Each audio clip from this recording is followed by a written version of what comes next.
in late 1975, as a result in particular of his role in Watergate. Bush's confirmation as CIA director was not automatic. And though the debate at his confirmation was superficial, some senators, including in particular the late Frank Church of Idaho, made some observations about the dangers inherent in the Bush nomination that have turned out in retrospect to be useful. The political scene on the home front, from which Bush had been so anxious to be absent during 1975, was the so-called year of intelligence, in that it had been a year of intense scrutiny of the illegal activities and abuses of the intelligence community, including CIA domestic and covert operations. On December 22, 1974, the New York Times published the first of a series of articles by Seymour M. Hersh which relied on leaked reports of CIA activities assembled by Director James Rodney Schlesinger to expose alleged misdeeds by the agency. It was widely recognized at the time that the Hersh articles were a self-exposure by the CIA that was designed to set the agenda for the fourth appointed Rockefeller Commission, which was set up a few days later, on January 4, 1975. The Rockefeller Commission members included John T. Connor, C. Douglas Dillon, Erwin N. Griswold, Lane Kirkland, Lyman Lemnitzer, Ronald Reagan, and Edgar F. Shannon, Jr. The Rockefeller Commission was supposed to examine the malfeasance of the intelligence agencies and make recommendations about how they could be reorganized and reformed. In reality, the Rockefeller Commission proposals would reflect the transition from the structures of the Cold War towards the growing totalitarian tendencies of the 1980s. While the Rockefeller Commission was a tightly controlled vehicle of the Eastern Anglophile liberal establishment, congressional investigating committees were impaneled during 1975 whose proceedings were somewhat less rigidly controlled. These included the Senate Intelligence Committee, known as the Church Committee, and the corresponding House Committee, first chaired by Representative Lucia Negzi, who had previously chaired one of the principal Watergate-era probes, and then after July by Representative Otis Pike. One example was the Pike Committee's issuance of a contempt of Congress citation against Henry Kissinger for his refusal to provide documentation of covert operations in November 1975. Another was Church's role in leading the opposition to the Bush nomination. The Church Committee launched an investigation of the use of covert operations for the purpose of assassinating foreign leaders. By the nature of things, this probe was lead to grapple with the problem of whether covert operations sanctioned to eliminate foreign leaders had been retargeted against domestic political figures. The obvious case was the Kennedy assassination. Church was especially diligent in attacking CIA covert operations, which Bush would be anxious to defend. The CIA's covert branch, Church thought, was a self-serving apparatus. It's a bureaucracy which feeds on itself, and those involved are constantly sitting around thinking up schemes for foreign intervention which will win them promotions and justify further additions to the staff itself, generates interventions that otherwise never would be thought of, let alone authorized. Footnote 1. It will be seen that at the beginning of Bush's tenure at the CIA, the congressional committees were on the offensive against the intelligence agencies. By the time that Bush departed Langley, the tables were turned, and it was the Congress which was the focus of scandals, including Corrygate. Soon thereafter, the Congress would undergo the assault of Abscom. Preparation for what was to become the Halloween massacre began in the Ford White House during the summer of 1975. The Ford Library in Ann Arbor, Michigan preserves a memo from Donald Rumsfeld to Ford dated July 10, 1975, which deals with an array of possible choices for CIA director. Rumsfeld had polled a number of White House and administration officials and asked them to express preferences among outsiders to the CIA. Footnote 2. Among the officials polled by Cheney was Henry Kissinger, who suggested C. Douglas Dillon, Howard Baker, Galvin, and Robert Russo.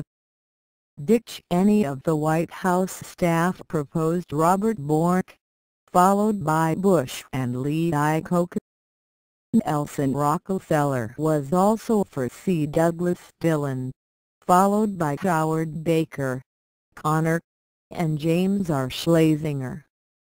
Rumsfeld himself listed Bork, Dillon, Iacocca, Stanley Resser, and Walter Wriston, but not Bush. The only officials putting Bush on their possible lists other than Cheney were Jacko Marsh, a White House counselor to Ford, and David Packard. When it came time for Rumsfeld to sum up the aggregate number of times each person was mentioned, minus 1 point for each time the person had been recommended against, the list was as follows. Robert Bork rejected in 1987 for the Supreme Court. Dwight McGee Foster, John S. Foster of PFIAB, formerly of the Department of Defense. Dillon Resser. It will be seen that Bush was not among the leading candidates, perhaps because his networks were convinced that he was going to make another attempt for the vice presidency and that therefore the Commerce Department or some similar post would be more suitable. The summary profile of Bush sent to Ford by Rumsfeld found that Bush had experience in government and diplomacy and was generally familiar with components of the intelligence community and their missions while having management experience.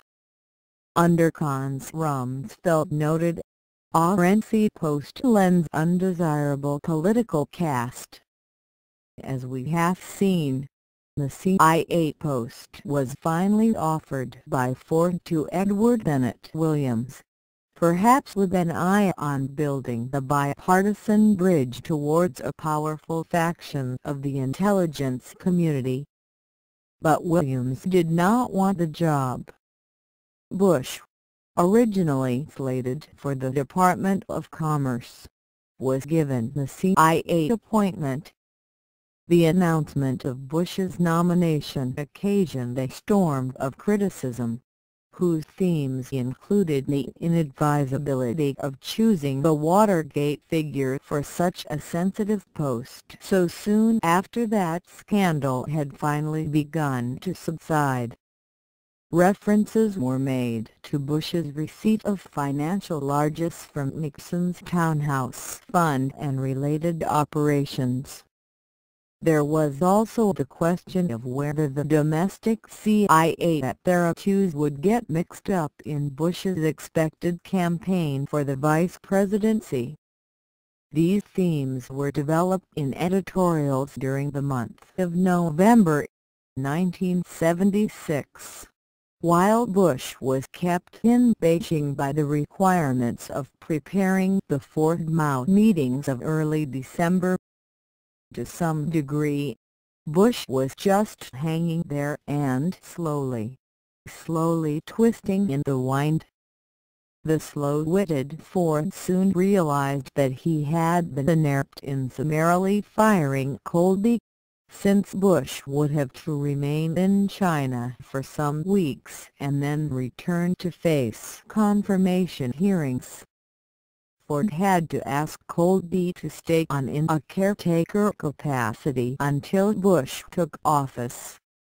The delay allowed opposition against Bush to crystallize to some degree, but his own network was also quick to spring to his defense. Former CIA officer Tom Bradden, writing in the Fort Lauderdale News, noted that the Bush appointment to the CIA looked bad at a time when public confidence in the CIA was so low that everything about the agency desperately needed to look good. Bradden's column was entitled "George Bush, Bad Choice for CIA Job."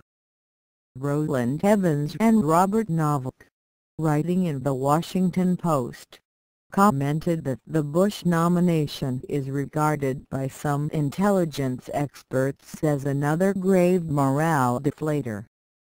They reasoned that any identified politician, no matter how resolved to be politically pure, would aggravate the CIA's credibility gap.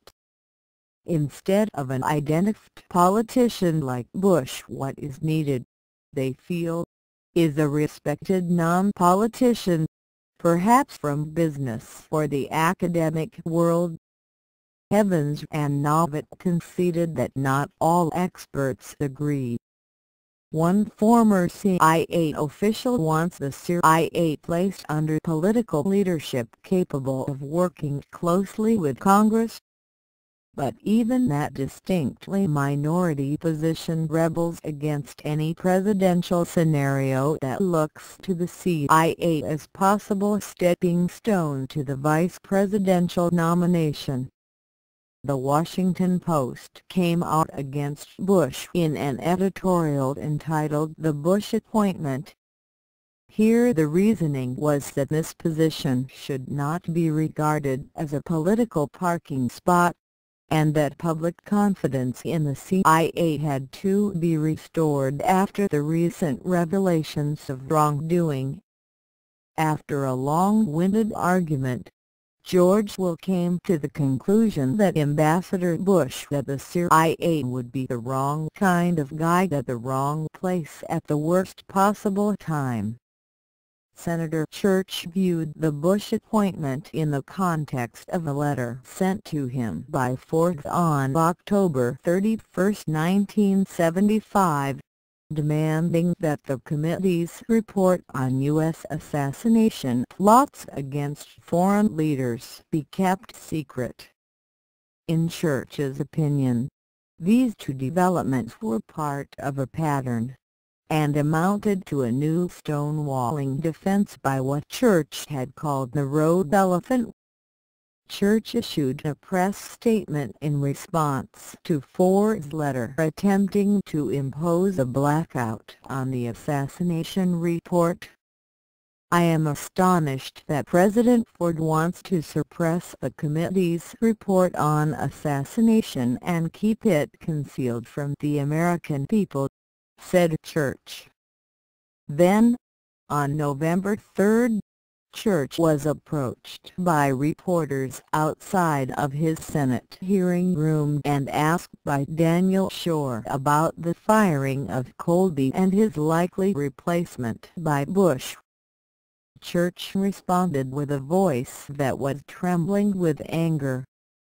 "There is no question in my mind but that concealment is a new order of the day," he said. "Hiding evil is the trademark of a totalitarian government." Footnote 3 Shore said that he had never seen Church so upset. The following day, November 4, Church read Leslie Gelb's column in the New York Times suggesting that Colby had been fired, among other things, for not doing a good job containing the congressional investigations. George Bush, Gelb thought, would be able to go to Congress and ask for a grace period before pressing their investigations further. The Washington Star headline of this period summed up this argument: CIA needs Bush's PR talent. Church talked with his staff that day about what he saw as an ominous pattern of events.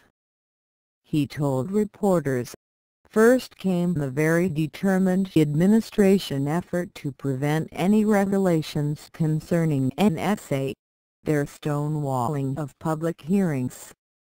Then came the President's letter. Now comes the firing of Colby, Mr. Schlesinger, and the general belief that Secretary Kissinger is behind these latest developments. For Church, clearly a pattern has emerged now to try and disrupt this Senate Intelligence Committee investigation. As far as I'm concerned, it won't be disrupted, said Church grimly. One of Church's former aides, speechwriter Locke K. Johnson, describes how he worked with Church to prepare a speech scheduled for delivery on November 11, 1975, in which Church would stake out a position opposing the Bush nomination. The nomination of George Bush to succeed Colby disturbed him, and he wanted to wind up the speech by opposing the nomination. He hoped to influence Senate opinion on the nomination on the eve of Armed Services Committee hearings to confirm Bush. I rapidly jotted down notes as Church discussed the lines he would like to take against the nomination. Once they used to give former National Party chairman, as Bush had been under President Nixon, postmaster generalships, the most political and least sensitive job in government, he said. Now they have given this former party chairman the most sensitive and least political agency. Church wanted me to stress how Bush might compromise the independence of the CIA. The agency could be politicized. Some days later, Church appeared on the CBS program Face the Nation. He was asked by George Herman if his opposition to Bush would mean that anyone with political experience would be a priori unacceptable for such a post.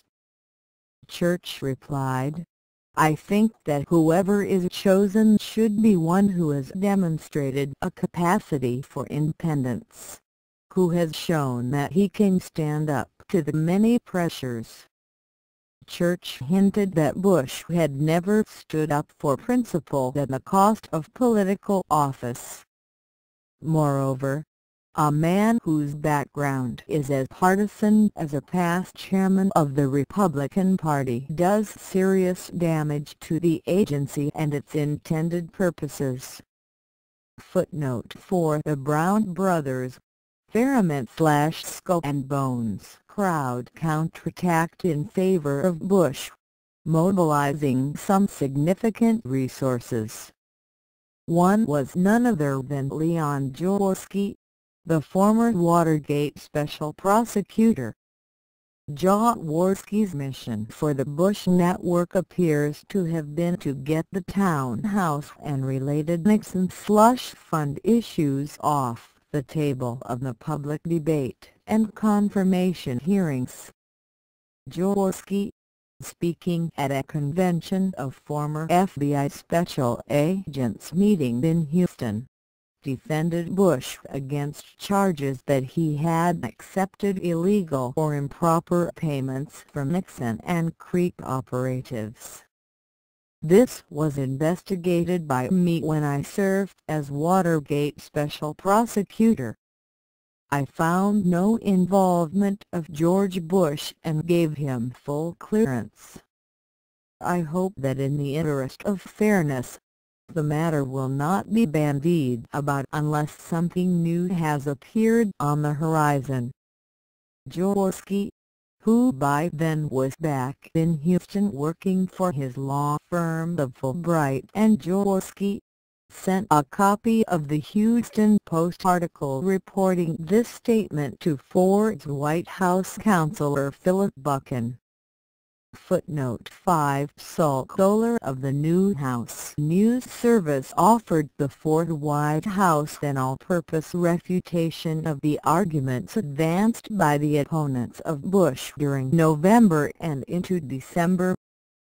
"And now," wrote Kohler, "President Ford is catching all sorts of heat from a lot of people for appointing Bush to the non-political sensitive CIA because he once served as chairman of the Republican National Committee. How unfair," thought Kohler, for of all the appointments Ford made last weekend, the nomination of Bush was the best.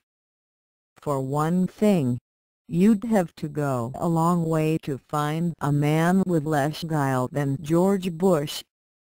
Bush had been great at the RNC. He managed to keep the RNC away from the expletive deleted of that dark chapter in American political history. Not only did he keep the party apparatus clean, he kept his own image clean, and then was Cordell Hull less distinguished as Secretary of State because he had headed the Democratic National Committee, and so forth. Kohler quoted a White House official commenting on the Bush nomination. "The gag line around here ever since the boss announced George for the CIA is that spying is going to be a bore from now on because George is such a clean guy." Footnote 6. In the meantime, Bush got ready for his second meeting with Mao and prepared the documentation for his conflict of interest and background checks. In a letter to John C. Stettnes, the chairman of the Senate Armed Services Committee, which would hold the hearings on his nomination, Bush stated that his only organizational affiliations were as a trustee of Phillips Academy in Andover, Massachusetts, and as a member of the board of the Episcopal Church Foundation in New York City. In this letter, Bush refers to the Bush Children Trust he had created for his 5 children, and funded by a diversified portfolio which might put him into conflicts of interest.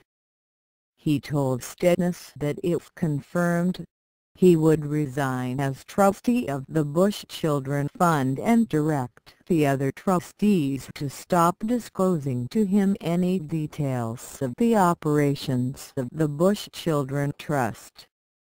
Otherwise, Bush said that he was not serving as officer, director, or partner of any corporation, although he had a lump sum retirement benefit from Zapata Corporation in the amount of $40,000.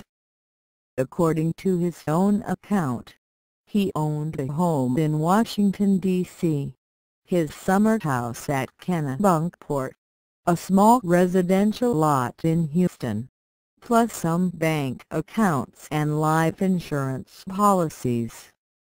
He had a securities portfolio managed by T. Rowe Price in Baltimore, and he assured Stettnes he would be willing to divest any shares that might pose conflict of interest problems.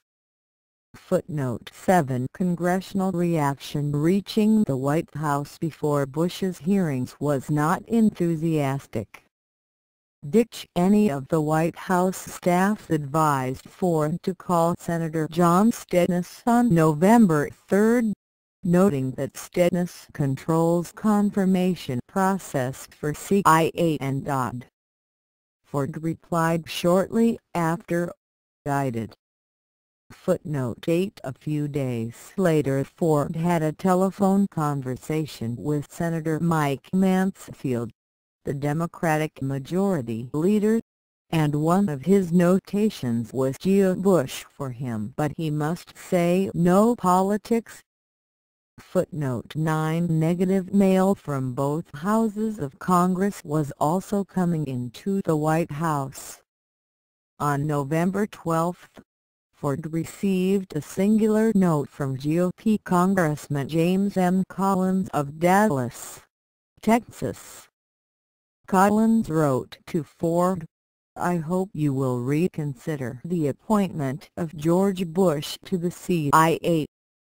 At this time it seems to me that it would be a greater service for the country for George to continue his service in China. He is not the right man for the CIA," wrote Collins, who had been willing to support Bush for the vice presidency back in 1974. "Yesterday," wrote Collins, "I sat next to my friend Dale Milford, who is the only friendly Democrat on Pike's committee. He strenuously questioned why Bush was being put in charge of the CIA. He likes George, but he is convinced that the Liberals will contend from now to doomsday that George is a partisan Republican voice. They are going to sing this song about Republican chairmen and let the liberal press beat it out in headlines every day. I have heard this same story from many on the Hill who stand with you. Please use George in some other way. They are going to crucify him on this job, and Senator Church will lead the procession. I hope you find an urgent need to keep Bush in China," wrote Collins, the Republican and a Texan, to Ford. Footnote 10. There was also a letter to Ford from Democratic Congressman Lucia Negzi of Michigan, who had been the chairman of one of the principal House Watergate investigating committees. Negzi as follows: "The purpose of my letter is to express deep concern over the announced appointment of George Bush as the new director of the Central Intelligence Agency. As chairman of the Special Subcommittee on Intelligence of the House Armed Services Committee since 1971, I have had the obligation and opportunity to closely observe the CIA, the other intelligence agencies, the executive and legislative relationships of these agencies, and vice versa. We are at a critical juncture." After reassuring Ford that he had no personal animus against Bush, Negzi went on, "However, his proposed appointment would bring with it inevitable complications for the intelligence community. Mr. Bush is a man with a recent partisan political past and a probable near-term partisan political future. This is a burden neither the agency, nor the Legislative Oversight Committee, nor the executive should have to bear as the CIA enters perhaps the most difficult period of its history. The director of the CIA must be unfettered by any doubts as to his politics. He must be freed of the appearance, as well as the substance, that he is acting, or not acting, with partisan political considerations in mind. In my judgment, as one buffeted by the winds of the CIA controversy of the last few years, I agree that a man of stature is needed, but a non-political man. Accordingly, I respectfully urge that you reconsider your appointment of Mr. Bush to this most sensitive of positions. Footnote 11. Senator William V. Roth of Delaware sent Bush a letter on November 20 which made a related point. Dear George, it is my deep conviction that the security of this nation depends upon an effective, viable Central Intelligence Agency. This depends in part upon the intelligence agency being involved in no way in domestic politics, especially in the aftermath of Watergate.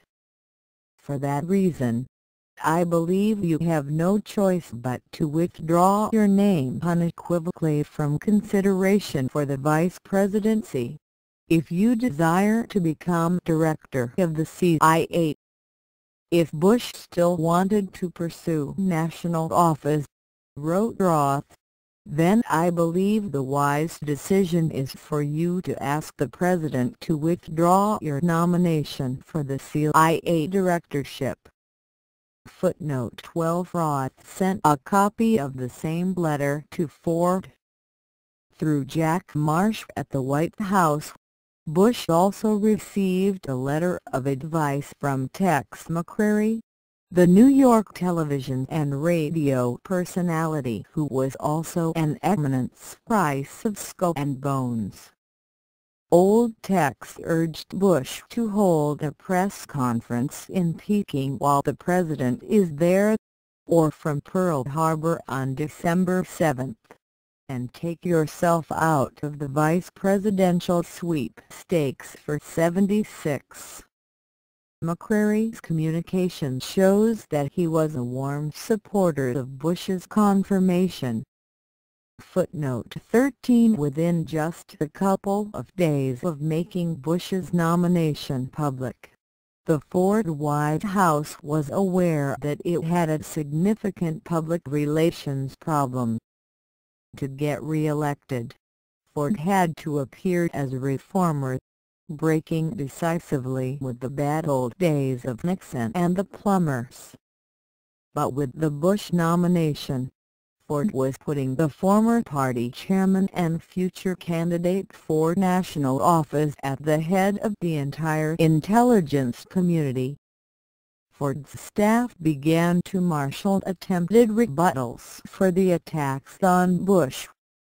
On November 5, Jim Connor of Ford's staff had some trite boilerplate inserted into Ford's briefing book in case he were asked if the advent of Bush represented a move to obstruct the Church and Pike committees. Ford was told to answer that he has asked Director Colby to cooperate fully with the committee and expects Ambassador Bush to do likewise once he becomes director. As you are aware, the work of both the Church and Pike committees is slated to wind up shortly.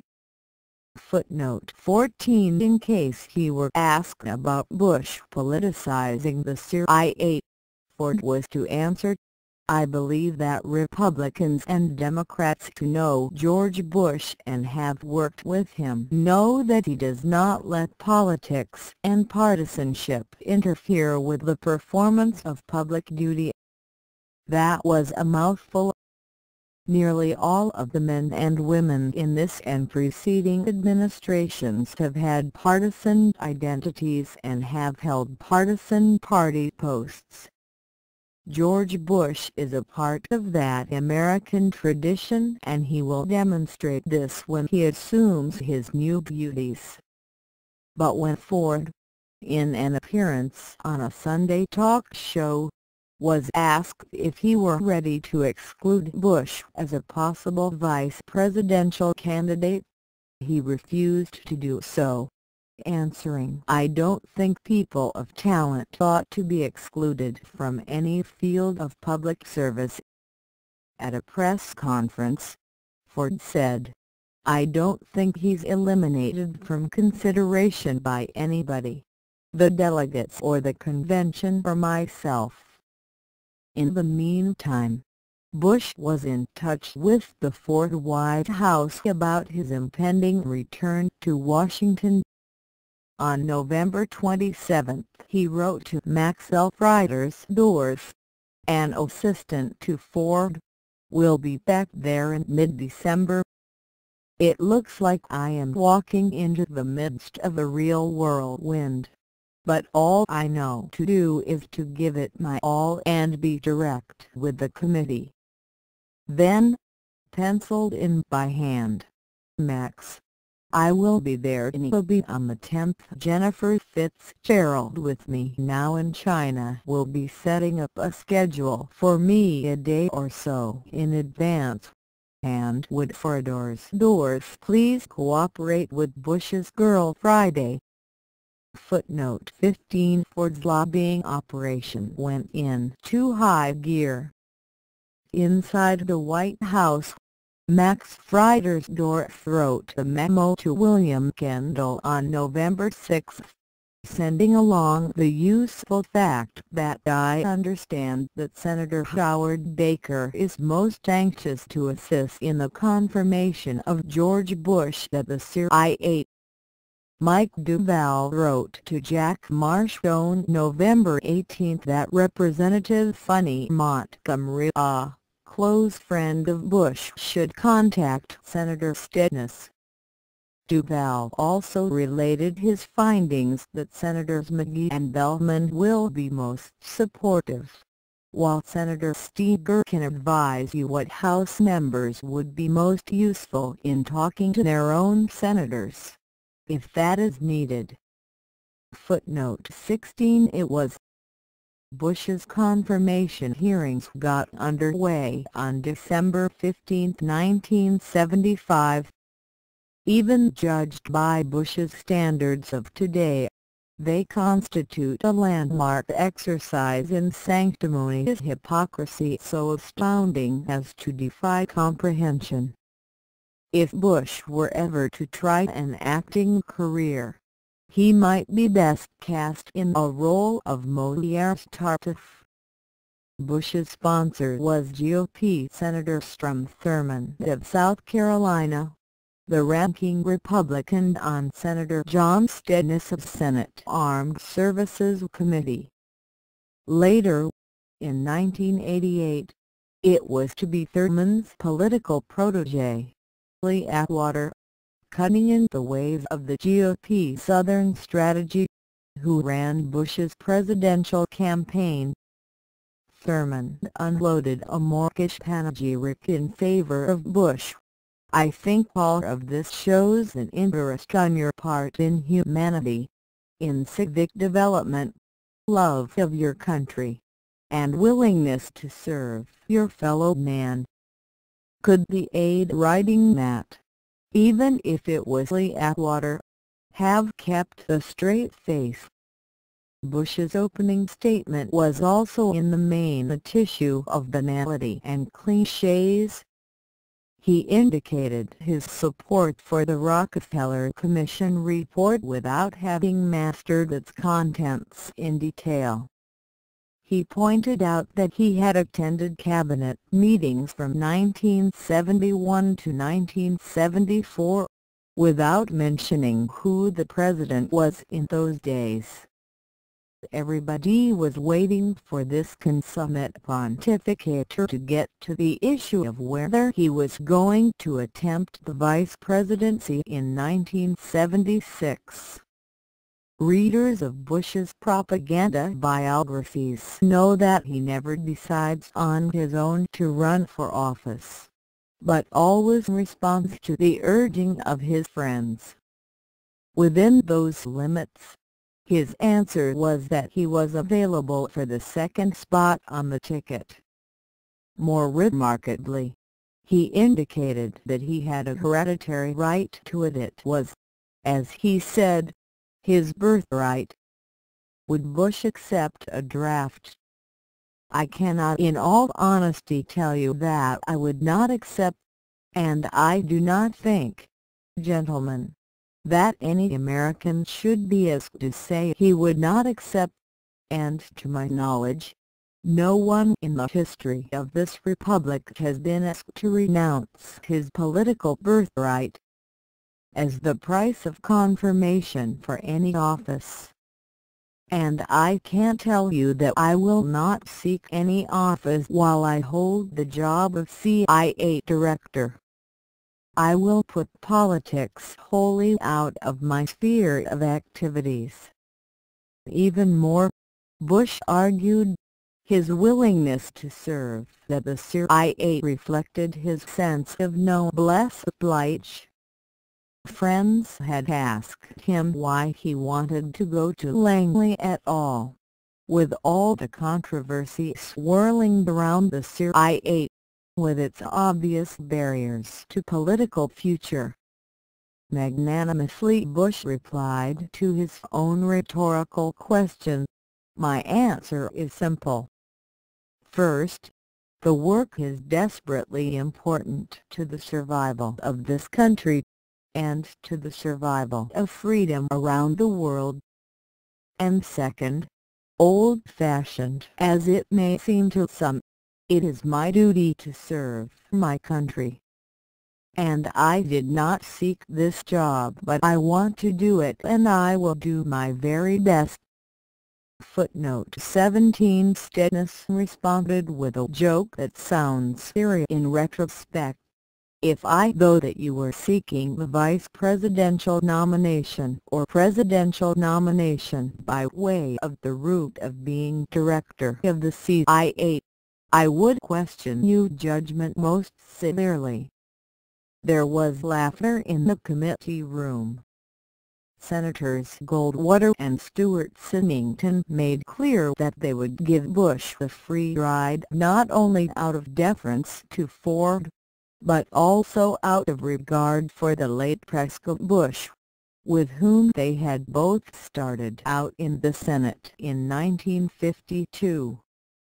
Senator McIntyre was more demanding, and raised the issue of enemies list operations, a notorious abuse of the Nixon and subsequent administration. And thus, what if you get a call from the President, next July or August, saying, "George, I would like to see you." You go in the White House. He takes you over in the corner and says, "Look, things are not going too well in my campaign. This Reagan is gaining on me all the time." Now, he is a movie star of some renown and has traveled with the fast set. He was a Hollywood star. "I want you to get any dirt you can on this guy because I need it." What would Bush do? "I do not think that is difficult, sir," intoned Bush. "I would simply say that it gets back to character and it gets back to integrity. And furthermore, I cannot conceive of the incumbent doing that sort of thing. But if I were put into that kind of position where you had a clear moral issue, I would simply say no. Because you see, I think, and maybe, I have the advantages as everyone on this committee of 20/20 hindsight, that this agency must stay in the foreign intelligence business and must not harass American citizens, like in Operation Chaos, and that these kinds of things have no business in the foreign intelligence business." This was the same Bush whose 1980 campaign was heavily staffed by CIA veterans, some retired, some on active service and in flagrant violation of the Hatch Act. This is the vice president who ran Iran-Contra out of his own private office, and so forth. Garrett Hard also had a few questions. How did Bush feel about assassinations? Bush found them morally offensive, and I am pleased the President has made that position very clear to the Intelligence Committee.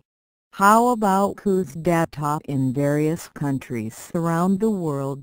Hart wanted to know. You mean in the covered field? Replied Bush. Yes. I would want to have full benefit of all the intelligence. I would want to have full benefit of how these matters were taking place, but I cannot tell you, and I do not think I should, that there would never be any support for a coup d'etat. In other words, I cannot tell you, I cannot conceive of a situation where I would not support such action. In retrospect, this was a moment of refreshing candor. Garrett Hart knew where at least one of Bush's bodies was buried.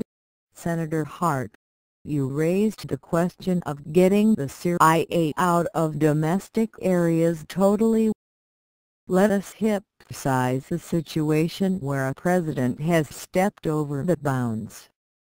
Let us say the FBI is investigating some people who are involved, and they go right to the White House.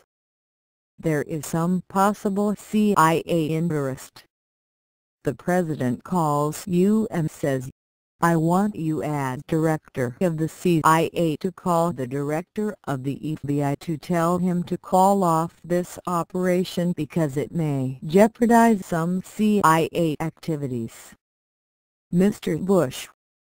Well, generally speaking, and I think you are hypothecating the case without spelling it out in enough detail to know if there is any real legitimate foreign intelligence aspect. There it was, the smoking gun tape again. The notorious Bush-led DT Amos Becker Pennzoil contribution to the creep again.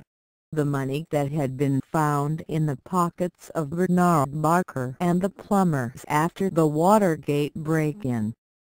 But Hart did not mention it overtly, only in this oblique, Byzantine manner. Hart went on, I am hypothesizing the case that actually happened in June 1972. There might have been some tangential CIA interest in something in Mexico. Funds were laundered and so forth. Mr. Bush, using a 50-50 hindsight on that case, I hope I would have said the CIA is not going to get involved in that if we are talking about the same one. Senator Hart. We are. Senator Leahy. Are there others?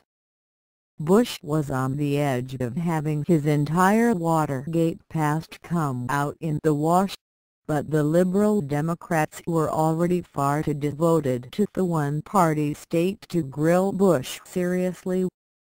In a few seconds, responding to another question from Hart, Bush was off the hook, droning on about plausible deniability, of all things: and though I understand the need for plausible deniability, I think it is extremely difficult. In his next go-round, Hart asked Bush about the impact of the cutthroat atmosphere of the Cold War and its impact on American values. Bush responded, I am not going to sit here and say we need to match ruthlessness with ruthlessness. I do feel we need a covert capability, and I hope that it can minimize these problems that offend our Americans. We are living in a very complicated, difficult world. This note of support for covert operations would come up again and again. Indicative of Bush's thinking was his response to a query from Hart about whether he would support the U.S. version of the British Official Secrets Act. which defines as a state secret any official information which has not been formally released to the public, with stiff criminal penalties for those who divulge or print it. In the era of FOIA, Bush did not hesitate. Well, I understand that was one of the recommendations of the Rockefeller Commission. Certainly I would give it some serious attention, which reeks of totalitarianism. The next day, December 16, 1975, Church, appearing as a witness, delivered his philippic against Bush. After citing evidence of widespread public concern about the renewed intrusion of the CIA in domestic politics under Bush, Church reviewed the situation. So here we stand. Need we find or look to higher places than the presidency and the nominee himself to confirm the fact that this door of the vice presidency in 1976 is left open and that he remains under active consideration for the ticket in 1976? We stand in this position in the close wake of Watergate, and this committee has before it a candidate for director of the CIA, a man of strong partisan political background and a beckoning political future. Under these circumstances I find the appointment astonishing. Now, as never before, the director of the CIA must be completely above political suspicion. At the very least this committee, I believe, should insist that the nominee disavow any place on the 1976 presidential ticket. I believe that this committee should insist that the nominee disavow any place on the 1976 presidential ticket. Otherwise his position as CIA director would be hopelessly compromised. Mr. Chairman, let us not make a travesty out of our efforts to reform the CIA. The Senate and the people we represent have the right to insist upon a central intelligence agency which is politically neutral and totally professional. It is strange that I should have to come before these of all committees to make that argument. If Ambassador Bush wants to be director of the CIA, he should seek that position. If he wants to be vice president, then that ought to be his goal. It is wrong for him to want both positions, even in the bicentennial year. It was an argument that conceded far too much to Bush in the effort to be fair. Bush was incompetent for the post, and the argument should have ended there. Church's unwillingness to demand the unqualified rejection of such a nominee no matter what future goodies he was willing temporarily to renounce has cast long shadows over subsequent American history. But even so, Bush was in trouble. The other senators questioned Church. Thurman was a bullying partisan for Bush, demanding that Church certify George for the GOP ticket in 1976, which Church was unwisely willing to do. Senator Tyler wanted to know about Church's own presidential ambitions, and brought up that the press corps called the Senate Intelligence Committee the Church for President Committee. Why didn't Church renounce his presidential ambitions so as to give his criticism more credibility? Goldwater spun out a mitigating defense of Bush. Church fought back with what we may consider the predecessor of the wimp argument, that Bush was always the yes man of his patrons.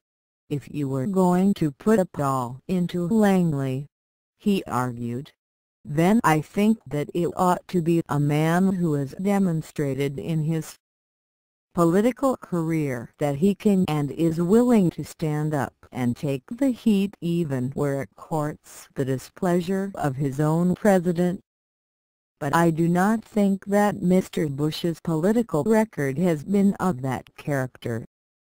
Church was at his ironic best when he compared Bush to a recent chairman of the Democratic National Committee. If a Democrat were president, Mr. Larry O'Brien ought not to be nominated to be director of the CIA. Of all times to do it, this is the worst.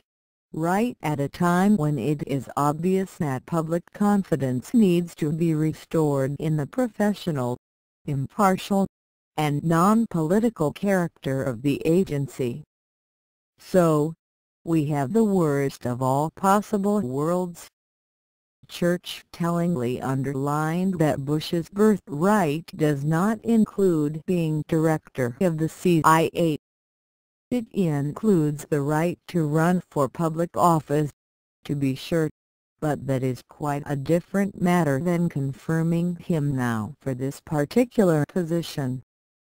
Church said he would under no circumstance vote for Bush, but that if the latter renounced the '76 ticket, he would refrain from attempting to canvass other votes against Bush. It was an ambiguous position.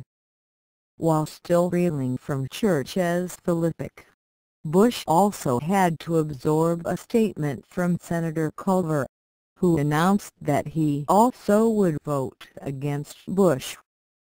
Bush came back to the witness chair in an unmistakable whining mood. He was offended above all by the comparison of his August self to the upstart Larry O'Brien. "I think there is some difference in the qualifications," said Bush in a hyperthyroid rage. Larry O'Brien did not serve in the Congress of the United States for 4 years. Larry O'Brien did not serve, with no partisanship, at the United Nations for 2 years. Larry O'Brien did not serve as the chief of the U.S. Liaison Office in the People's Republic of China. Not only Bush but his whole pursuit honor were insulted. "I will never apologize," said Bush a few seconds later, referring to his own record. Then Bush pulled out his "You must resign" letter to Nixon. "Now, I submit that for the record that is demonstrable independence. I did not do it by calling the newspapers and saying, 'Look, I am having a press conference. Here is a sensational statement to make me, to separate me from a president in great agony.'" Bush recovered somewhat under questioning by Hugh Scott of Pennsylvania, a reliable ally. Senator Symington urged Bush to commit to serve at the CIA for at least 2 years. Bush was non-committal, but the pressure was becoming unbearable. After some sparring between Bush and Garrett Hart, Henry Jackson of Washington came in for the first time. Jackson's constant refrain was that the maladroit and bumbling Ford had put Bush in a very awkward and unfair position by nominating him. "To be very candid about it, it seems to me that the President has put you in a very awkward position. The need here is really to save the CIA. I do not need to recite what the agency has gone through. It has been a very rough period. And it seems to me that the judgment of the President in this matter is at best imposing the terrible burden on the CIA and on you. It raises a problem here of nominating someone who is a potential candidate for service of less than a year. This is what really troubles me, because I have the highest regard and personal respect for your ability and, above all, your integrity. Mr. Chairman, it seems to me that the President should assure this committee that he will not ask Ambassador Bush to be on the ticket. Jackson, the former chairman of the Democratic National Committee, had turned down an offer from Nixon to be Secretary of Defense, and had cited his party post as a reason for declining. While George squirmed, Jackson kept repeating his litany that Ambassador Bush is in an awkward position. Bush asked for the opportunity to reply, saying that he would make it brief and strong. He began citing James Schlesinger serving a few months at the CIA before going on to the Pentagon, a lamentable comparison all around. With Bush red-faced and whining, knowing that the day was going very badly indeed, Stennis tried to put him out of his misery by ending the session. But even this was not vouchsafed to poor, tormented George. He still had to endure Senator Leahy explaining why he, too, would vote against the Bush nomination. Bush whined in reply, "Senator, I know you have arrived at your conclusion honestly, and I would only say I think it is unfortunate that you can say I have the character and I have the integrity, the perception, but that the way it is looked at by somebody else overrides that." A candidate for the CIA was in mortal peril, but a public whim was born. Bush had been savaged in the hearings, and his nomination was now in grave danger of being rejected by the committee, and then by the full Senate. Later in the afternoon of November 16, a damage control party met at the White House to assess the situation for Ford. Footnote 18. According to Patrick O'Donnell of Ford's Congressional Relations Office, the most Bush could hope for was a bare majority of 9 out of 16 votes on the Stennis Committee. This represented the committee Republicans, plus Stennis, Harry Byrd of Virginia, and Stuart Symington. But that was paper thin, thought O'Donnell. This gives is a bare majority and will, of course, lead to an active floor fight which will bring the rank-and-file Democrats together in a vote which will embarrass the President and badly tarnish, if not destroy, one of his brightest stars. O'Donnell was much concerned that Jackson had called for the President to publicly remove George Bush from the vice presidential race. Senator Cannon had not attended the hearings, and was hard to judge. Senator McIntyre obviously had serious reservations, and Culver, Leahy, and Garrett Hart were all sure to vote no. A possible additional Democratic vote for Bush was that of Sam Nunn of Georgia, whom O'Donnell described as also very hesitant but strongly respects George and has stated that a favorable vote would only be because of the personal relationship. O'Donnell urged Ford to call both Cannon and Nunn. LBJ had observed that Ford was so dull that he was incapable of walking and chewing gum at the same time. But now even Ford knew he was facing the shipwreck of one of his most politically sensitive nominations, important in his efforts to dissociate himself from the intelligence community mayhem of the recent past. Ford was inclined to give the senators what they wanted, and exclude Bush the primary from the vice presidential contest. When Ford called George over to the Oval Office on December 18, he already had the text of a letter to Stepnis announcing that Bush was summarily ruled off the ticket if Ford were the candidate, which was anything but certain. Ford showed Bush the letter. We do not know what whining may have been heard in the White House that day from a senatorial patrician deprived for the moment of his birthright. Ford could not yield. It would have thrown his entire election campaign into acute embarrassment just as he was trying to get it off the ground under the likes of both Callaway. When George saw that Ford was obdurate, he proposed that the letter be amended to make it look as if the initiative to rule him out as a running mate had originated with Bush. The fateful letter: Dear Mr. Chairman, as we both know, the nation must have a strong and effective foreign intelligence capability. Just over 2 weeks ago, on December 7, while in Pearl Harbor, I said that we must never drop our guard nor unilaterally dismantle our defenses. The Central Intelligence Agency is essential to maintaining our national security. I nominated Ambassador George Bush to be CIA Director so we can now get on with appropriate decisions concerning the intelligence community.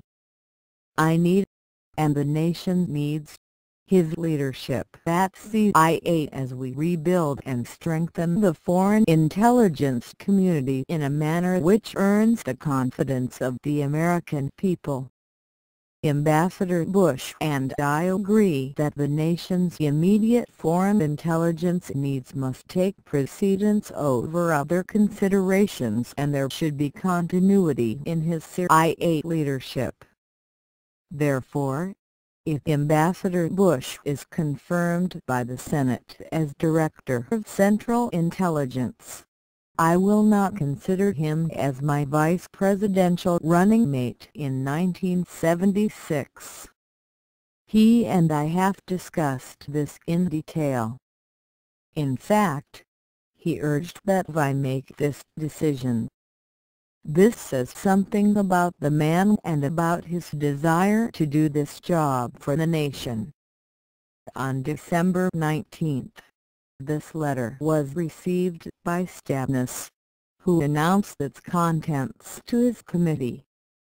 This committee promptly approved the Bush appointment by a vote of 12-4, with Garrett Hart, Leahy, Culver, and McIntyre voting against him.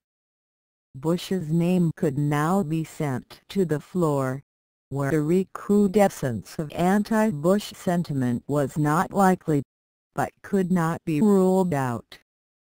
Bush, true to form, sent a handwritten note to Kendall and O'Donnell on December 18. "You guys were great to me in all this whirlwind," wrote Bush. "Thank you for your help and for your understanding. I have never been in one quite like this before and it helped to have a couple of guys who seemed to care and want to help.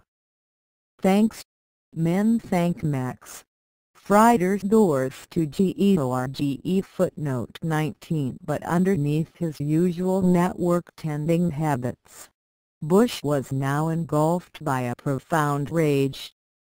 He had fought to get elected to the Senate twice, in 1964 and 1970, and failed both times.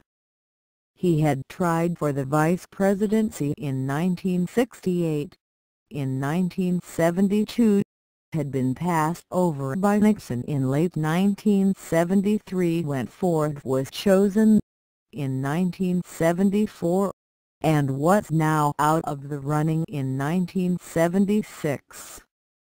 This was simply intolerable for a senatorial patrician, and that was indeed Bush's concept of his own birthright.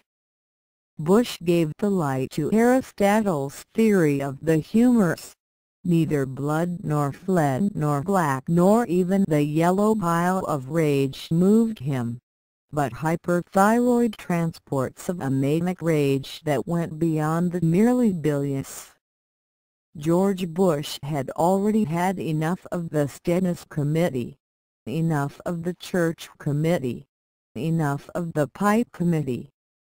Years later, on the campaign trail in 1988, he vomited out his rage against his tormentors of 1975.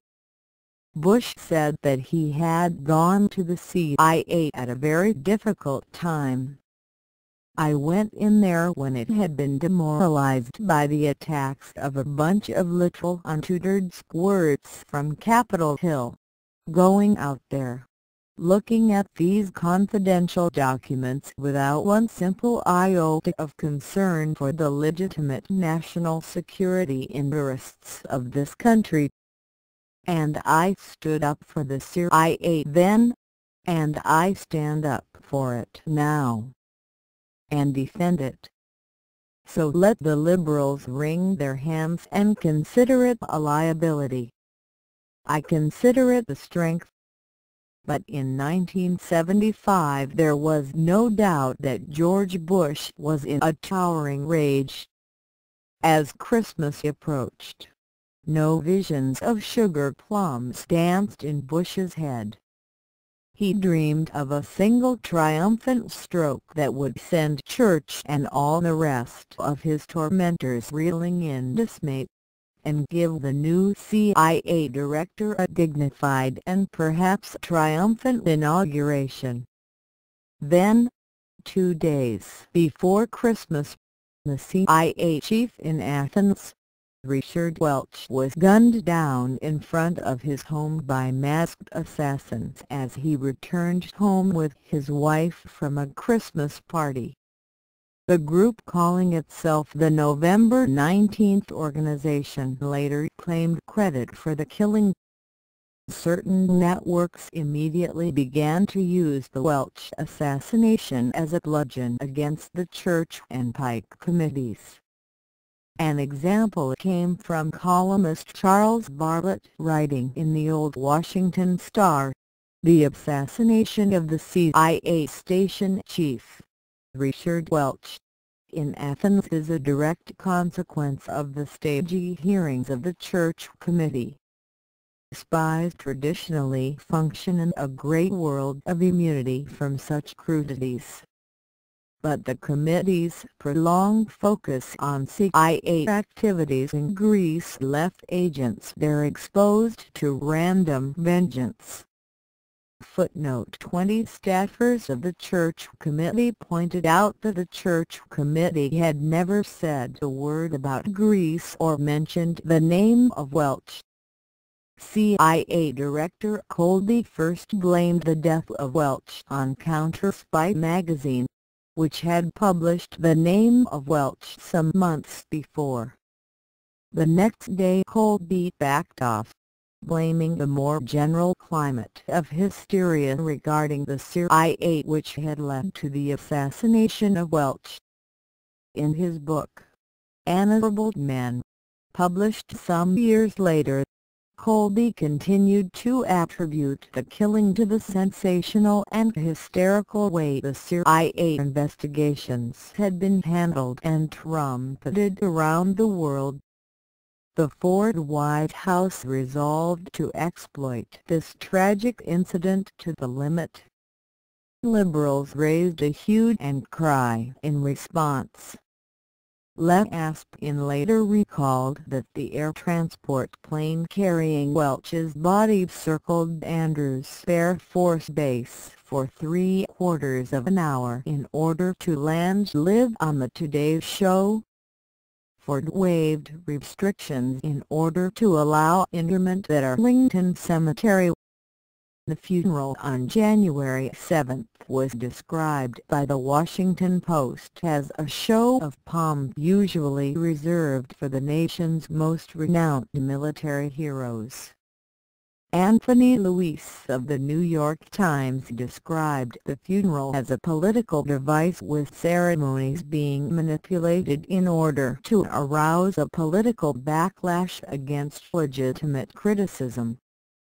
Norman Kempster in the Washington Star found that only a few hours after the CIA's Athens station chief was gunned down in front of his home, the agency began a subtle campaign intended to persuade Americans that his death was the indirect result of congressional investigations and the direct result of an article in an obscure magazine. Here, in the words of a Washington Star headline, was one CIA effort that worked.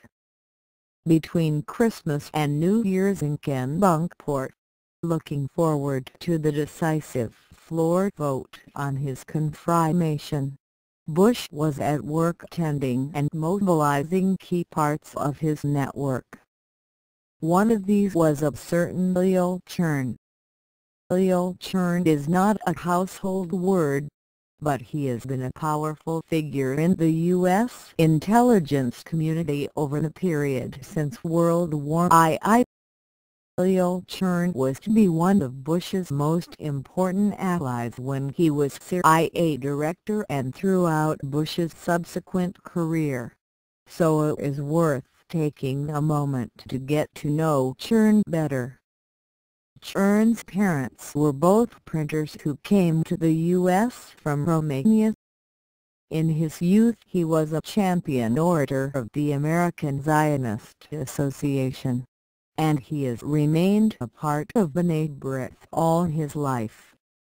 He was trained as an attorney, and he joined the Research Institute of America, a publisher of business books, in 1936.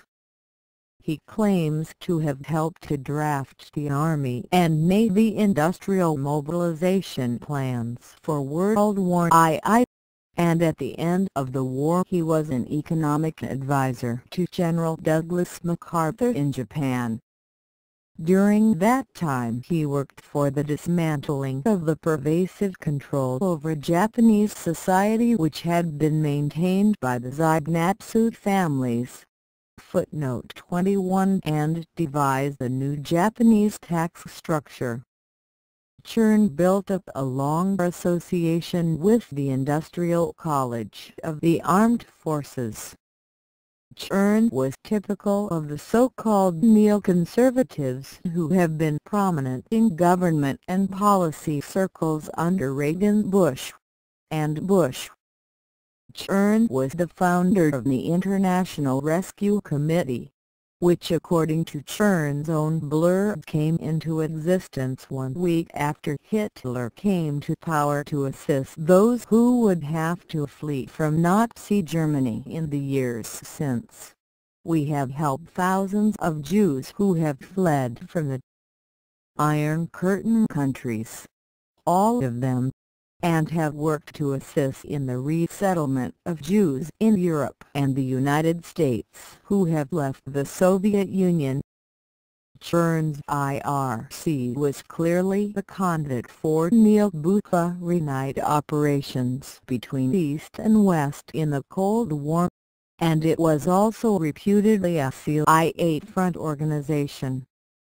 CIA funding for the IRC came through the J.M. Kaplan Fund, a known CIA conduit, and also through the Norman Foundation, according to Frank A. Kerpel's review of the news March 17, 1976.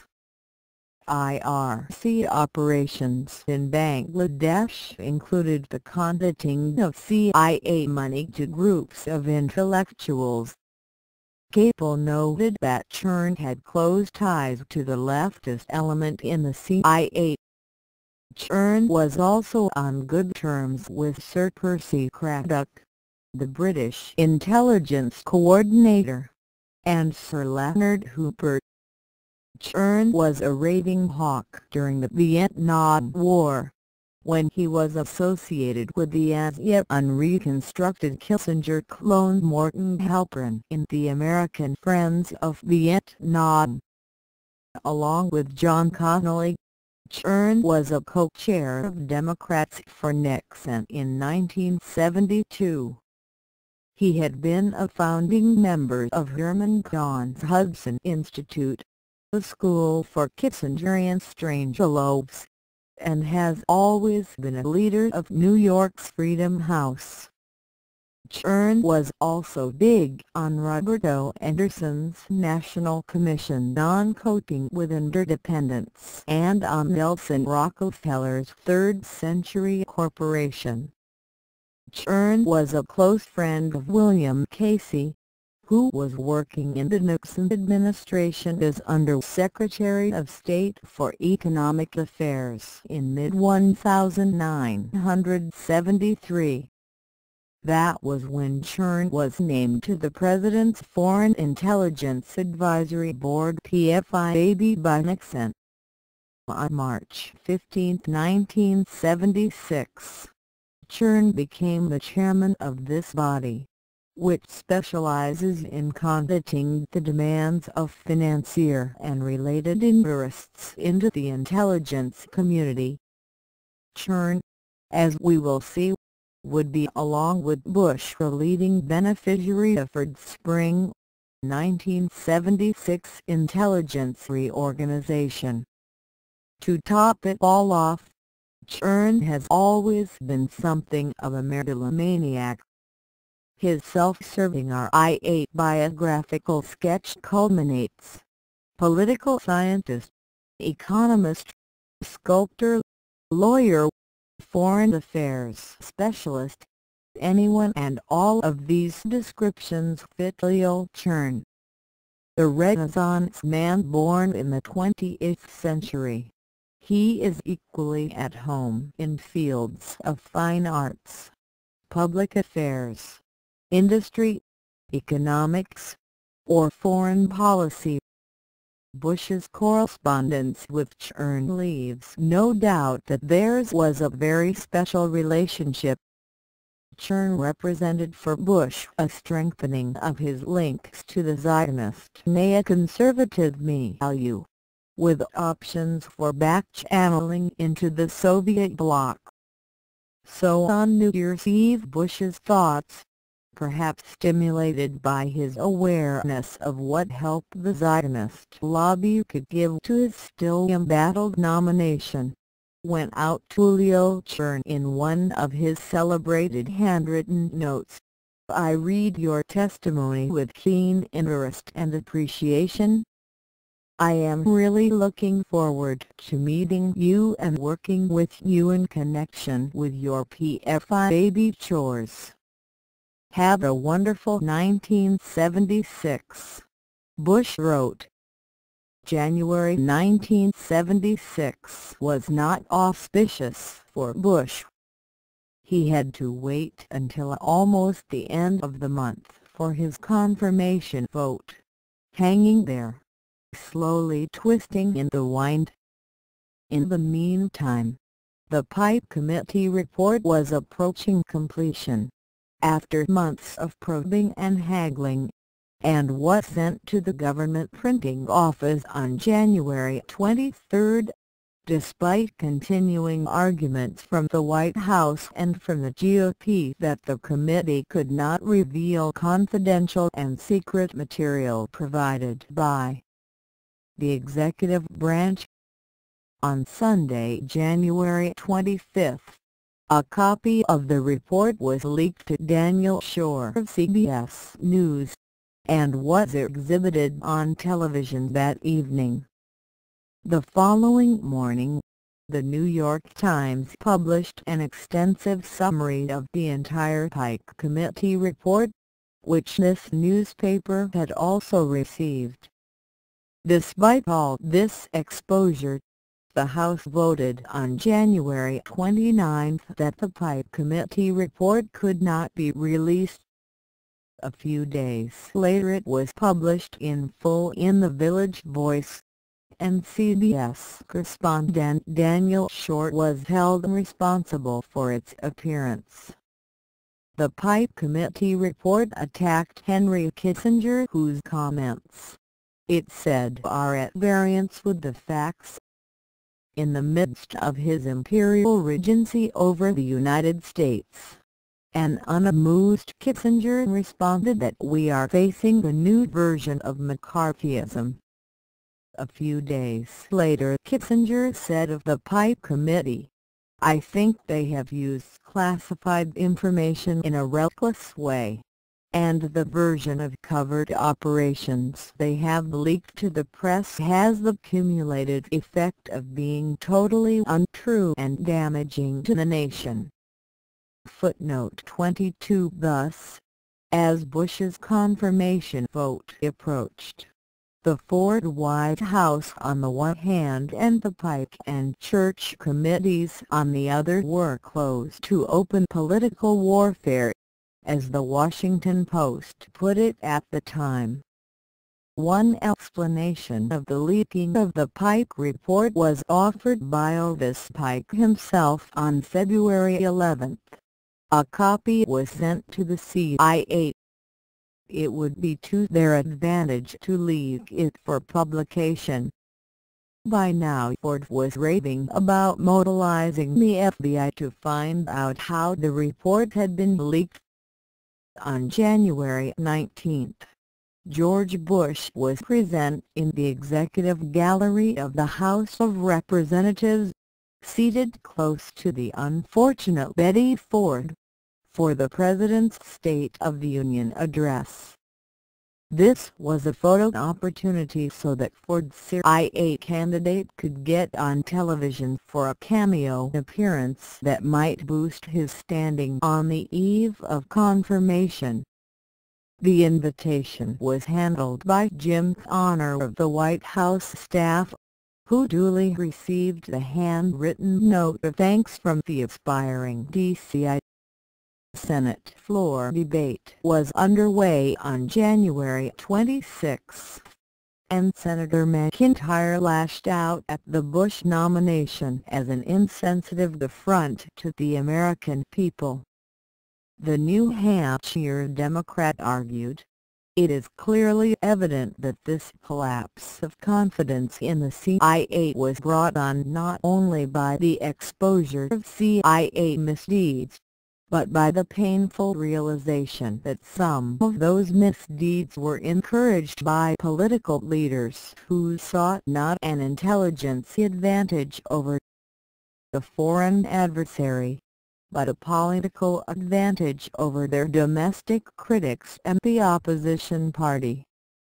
McIntyre went on, and who can look at the history of political subordination of the CIA and expect the people to give an agency director so clearly identified with politics their full faith and confidence? To me it is a transparent absurdity that given the sensitivity of the issue, President Ford could not find another nominee of equal ability and less suspect credentials than the former national chairman of the President's political party. In further debate on the day of the vote, January 27, Senator Biden joined other Democrats in assailing Bush as the wrong appointment for the wrong job at the wrong time. Church also continued his attack, branding Bush an individual whose past record of political activism and partisan ties to the president contradict the very purpose of impartiality and objectivity for which the agency was created. Church appealed to the Senate to reject Bush, a man too deeply embroiled in partisan politics and to intertwine with the political destiny of the president himself to be able to lead the CIA. Goldwater, Tower, Percy, Howard Baker, and Clifford Case all spoke up for Bush. Bush's floor leader was Strom Thurmond, who supported Bush by attacking the Church and Pike committees. That is where the public concern lies, on disclosures which are tearing down the CIA, orated Thurmond, not upon the selection of this highly competent man to repair the damage of this overexposure. Finally it came to a roll call and Bush passed by a vote of 64 to 27, with Lowell Weaker of Connecticut voting present. Those voting against Bush were Aborezk, Bidden, Bumpers, Church, Clark, Cranston, Culver, Durkin, Ford, Garrett Hart, Philip Hart, Haskell, Helms the lone GOP opponent Huddleston, Indu Johnston, Kennedy, Leahy, Magnuson, McIntyre, Metcalf, Mondale, Morgan, Nelson, Proxmire, Stone, and Williams. Church's staff felt they had failed lamentably, having gotten only Liberal Democrats and the single Republican vote of Jesse Helms. Footnote 23. It was the day after Bush's confirmation that the House Rules Committee voted 9-7 to block the publication of the Pike Committee report. The issue then went to the full House on January 29, which voted 146-124, that the Pike Committee must submit its report to censorship by the White House and thus by the CIA. At almost the same time, Senator Howard Baker joined Auer and Goldwater in opposing the principal final recommendation of the Church Committee, such as it was, the establishment of a permanent intelligence oversight committee. Pike found that the attempt to censor his report had made a complete travesty of the whole doctrine of separation of powers. In the view of a staffer of the Church Committee, all within 2 days, the House Intelligence Committee had ground to a halt, and the Senate Intelligence Committee had split asunder over the centerpiece of its recommendations. The White House must have rejoiced. The Welch death and leaks from the Pike Committee report had produced, at last, a backlash against the congressional investigations. Footnote 24. Riding the crest of that wave of backlash was George Bush. The constellation of events around his confirmation prefigures the wretched state of Congress today, the rubber-stamp parliament in a totalitarian state, incapable of overriding even one of Bush's 22 vetoes. On Friday, January 30th, Ford and Bush were joined at the CIA auditorium for Bush's swearing-in ceremony before a large gathering of agency employees. Colby was also there. Some said he had been fired primarily because Kissinger thought that he was divulging too much to the congressional committees, but Kissinger later told Colby that the latter's stratagems had been correct. Colby opened the ceremony with a few brief words. "Mr. President and Mr. Bush, I have the great honor to present you to an organization of dedicated professionals.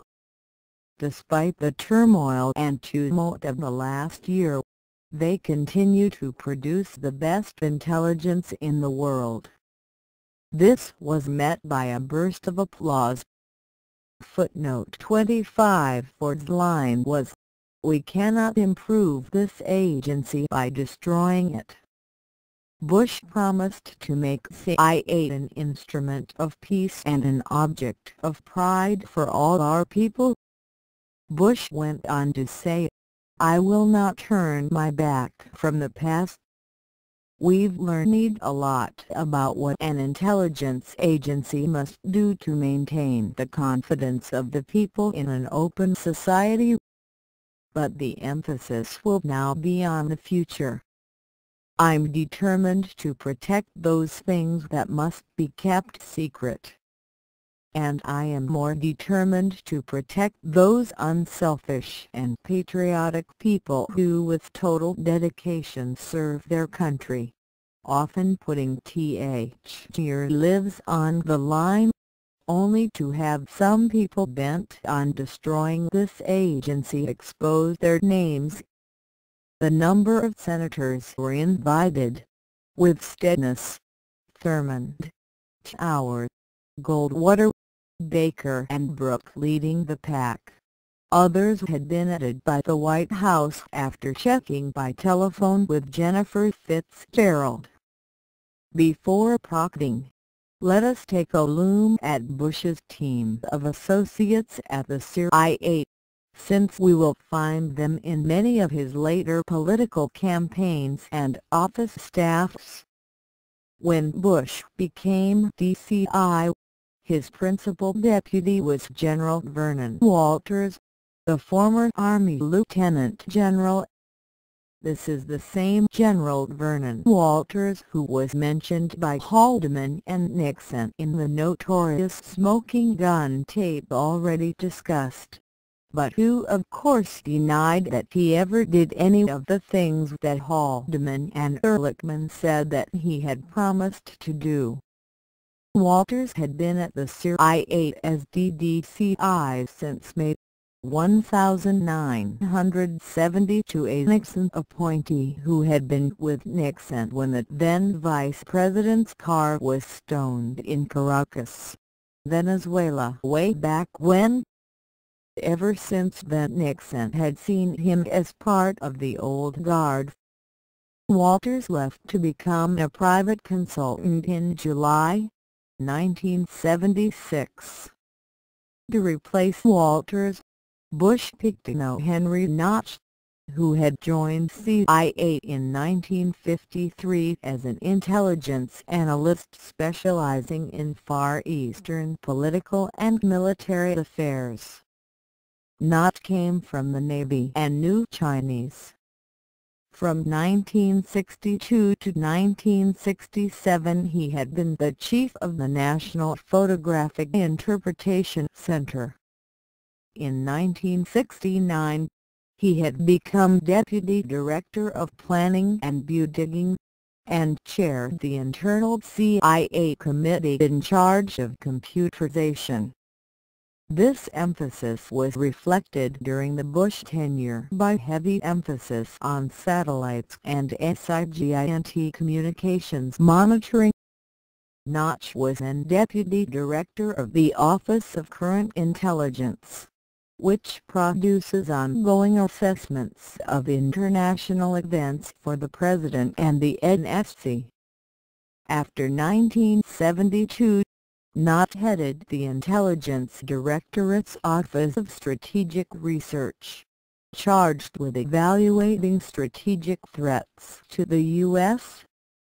In 1975, Notch had been a special liaison between Colby and the Rockefeller Commission, as well as with the Church and Pike committees. This was a very sensitive post, and Bush clearly looked to Notch to help him deal with continuing challenges coming from the Congress. In the fall of 1975, Notch had become the number 2 on Colby's staff for the coordination and management of the intelligence community.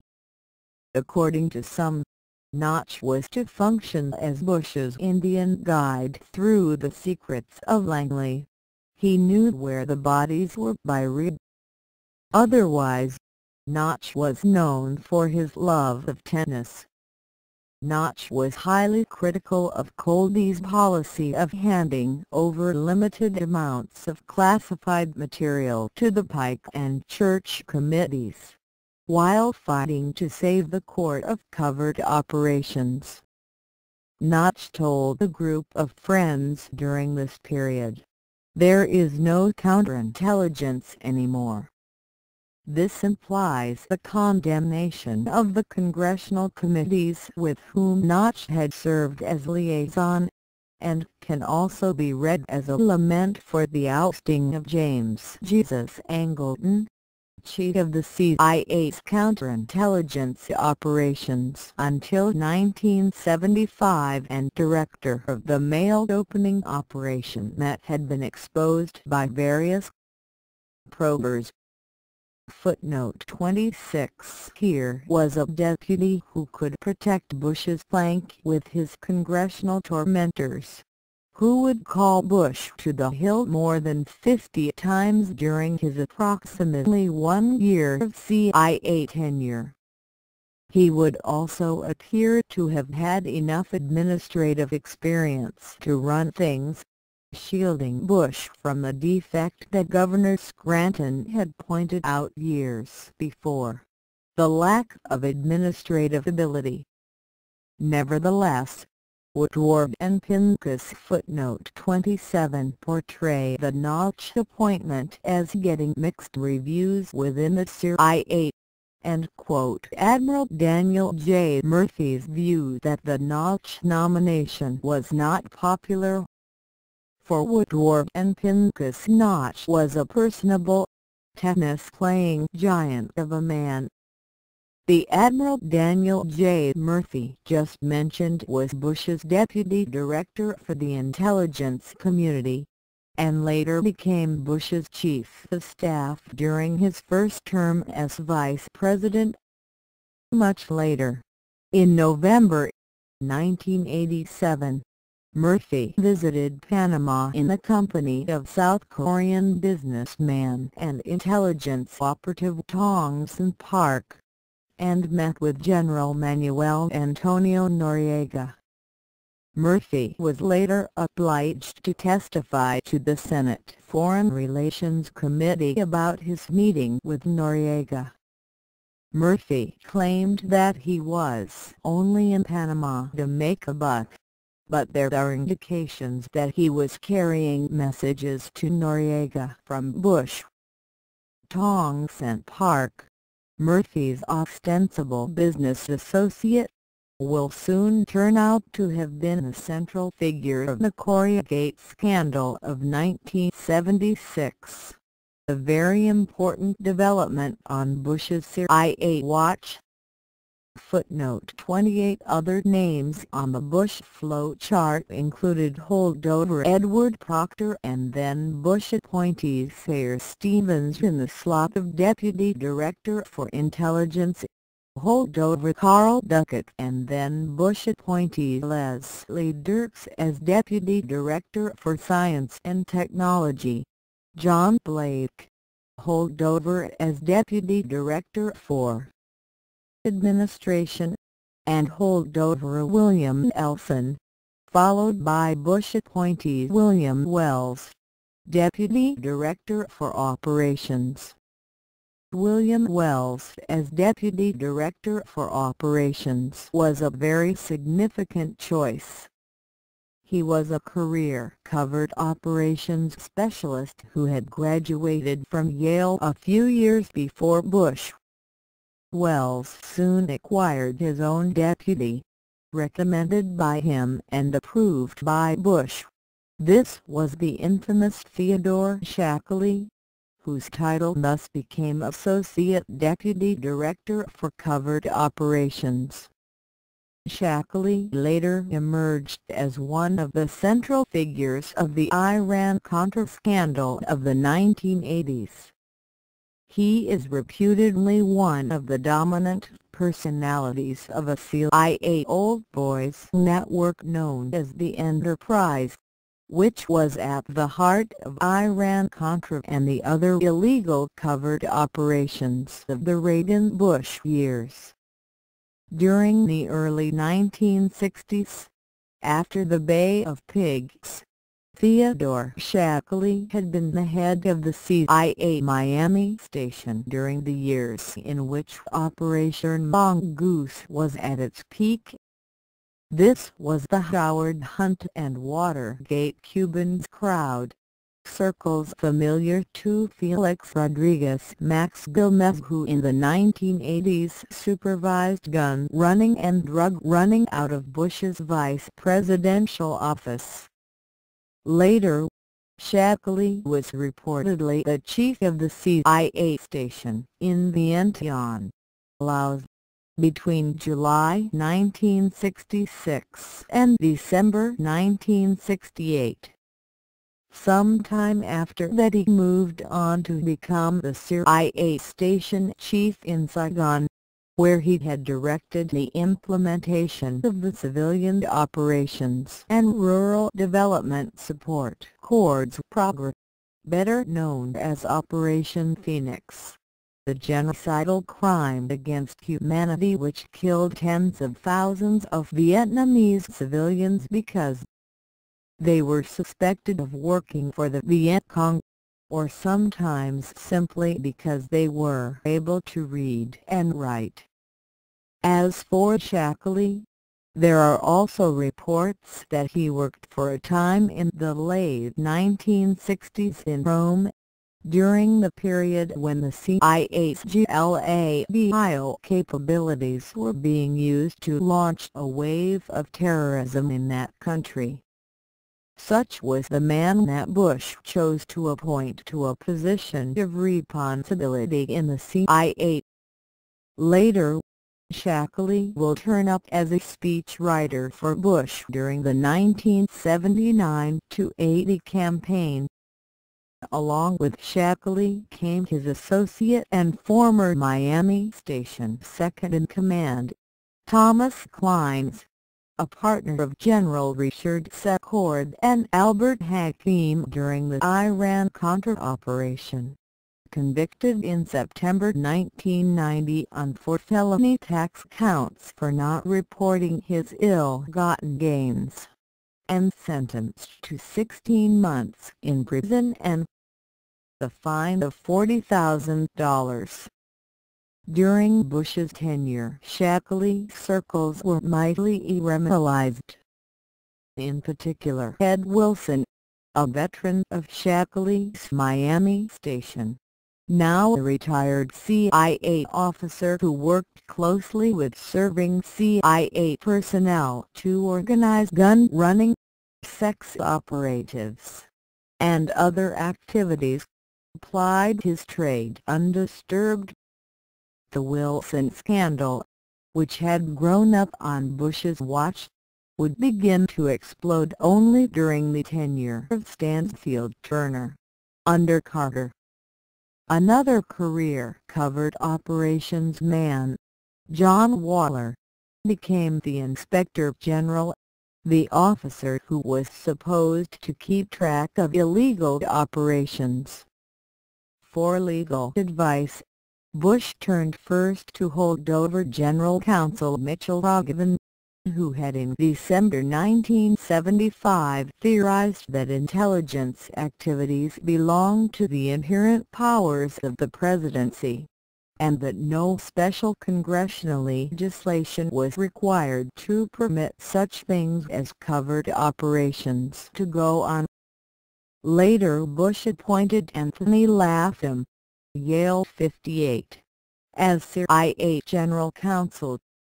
Latham was the son of an old San Francisco banking family, and his brother was Louis Latham, the editor of Harper's Magazine.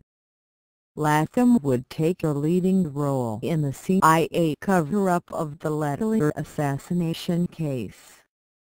Footnote 29. Typical of a broad section of CIA officers who were delighted with their new boss from Brown Brothers, Fairmont/Skull and Bones was Cord Meyer, who had most recently been the station chief in London from 1973 on. A wild and woolly time in the tight little island, as we will see. Meyer, a covert action veteran and Watergate operative, writes at length in his autobiography about his enthusiasm for the Bush regime at CIA, which induced him to prolong his own career there. I again seriously thought of retiring from the agency, but the new atmosphere in CIA's Langley headquarters changed my mind. George Bush had been appointed by President Ford to succeed Colby as DCI in January, and by the time of my return he had completely dispelled the fears that had been aroused by his former political connections. Having served in the Congress as a Republican representative from Texas and having recently been chairman of the Republican National Committee, he was initially viewed with suspicion as an ambitious politician who might try to use the agency for partisan purposes. However, he quickly proved by his performance that he was prepared to put politics aside and to devote all his considerable ability and enthusiasm to restoring the morale of an institution that had been battered enough by successive investigations.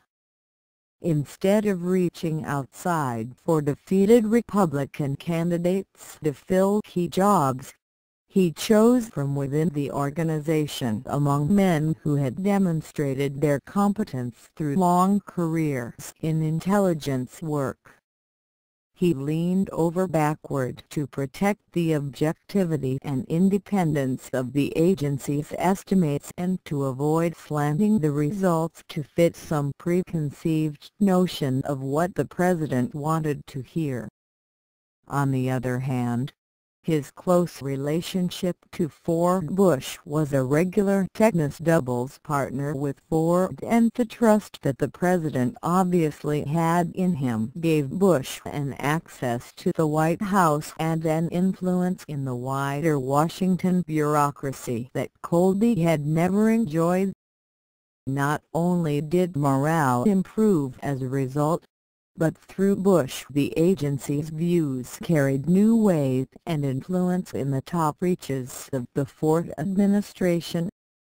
In effect, I found on my return that the working environment at the agency was far better than I had imagined it to be from my exposed position abroad, and I determined to stay on for a period before retiring.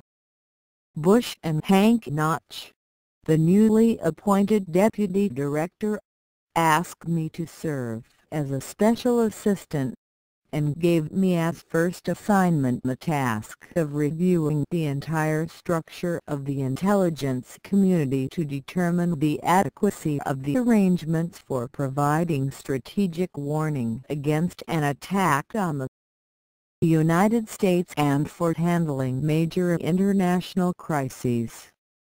Footnote 30. This all sounds like a Bush campaign brochure, but it is typical of the intelligence community forces loyal to Bush. As for Cordmeyer, it may be that he developed the design for the Special Situation Group which Bush chaired from March 1981 to January 1989, through which Bush ran Iran-Contra and all of the other significant covert operations and coups of the entire Reagan era. And what did other CIA officers, such as intelligence analysts, think of Bush? A common impression is that he was a superficial light-weight with no serious interest in intelligence. Deputy Director for Science and Technology Carl Duckett, who was ousted by Bush after 3 months, commented that he never saw George Bush feel he had to understand the depth of something. He is not a man tremendously dedicated to a cause or ideas. He's not fervent.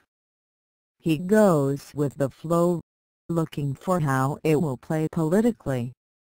according to Maurice Ernst, the head of the CIA's Office of Economic Research from 1970 to 1980.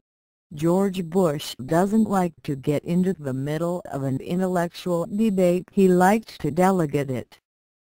I never really had a serious discussion with him on economics. Another former CIA aide to Bush who wanted to remain anonymous observed that it was an approach remarkably similar to what the younger, more active Ronald Reagan might have done. Hans Haymont was Bush's National Intelligence Officer for Economics, and he remembers having been impressed by Bush's Phi Beta Kappa Yale degree in economics. As Haymont later recalled Bush's response, he looked at me in horror and said, "I don't remember a thing. It was so long ago. So I'm going to have to rely on you." Footnote 31. Other CIA employees remember Bush as a manager who would not grapple with concepts, but who rather saw himself as a problem solver and consensus builder who would try to resolve difficulties by getting people into a room to find the compromise basis of agreement. In reality, much of this was also a calculated pose. No one has ever accused Bush of profundity on any subject, except perhaps race hatred, but his disengaged stance appears as an elaborate deception to conceal his real views from the official chain of command. In the meantime, the scuttlebutt around Langley and the Pentagon was, according to a high CIA official, that the CIA and will love George Bush and Rumsfeld more than they hated or feared Bill Colby and Jim Schlesinger because neither will make any real waves. One writer summed up Bush's superficial public profile during this period as not altogether incompetent. Footnote 32. During the first few weeks of Bush's tenure, the Ford administration was gripped by a first strike psychosis. This had nothing to do with the Soviet Union, but was rather Ford's desire to preempt any proposals for reform of the intelligence agencies coming out of the Pike or Church committees with a pseudo-reform of his own, premised on his own in-house study, the Rockefeller Report, which recommended an increase of secrecy for covert operations and classified information. Since about the time of the Bush nomination, an interagency task force armed with the Rockefeller Commission recommendations had been meeting under the chairmanship of Ford's counselor Jacko Marsh. This was the Intelligence Coordinating Group, which included delegates of the intelligence agencies, plus NSC, OMB, and others. This group worked up a series of final recommendations that were given to Ford to study on his Christmas vacation in Vail, Colorado. At this point Ford was inclined to go slow and work with Congress. But on January 10, Marsh and the intelligence agency bosses met again with Ford, and the strategy began to shift towards preempting Congress. On January 30, Ford and Bush came back from their appearance at the CIA auditorium swearing-in session and met with other officials in the cabinet room.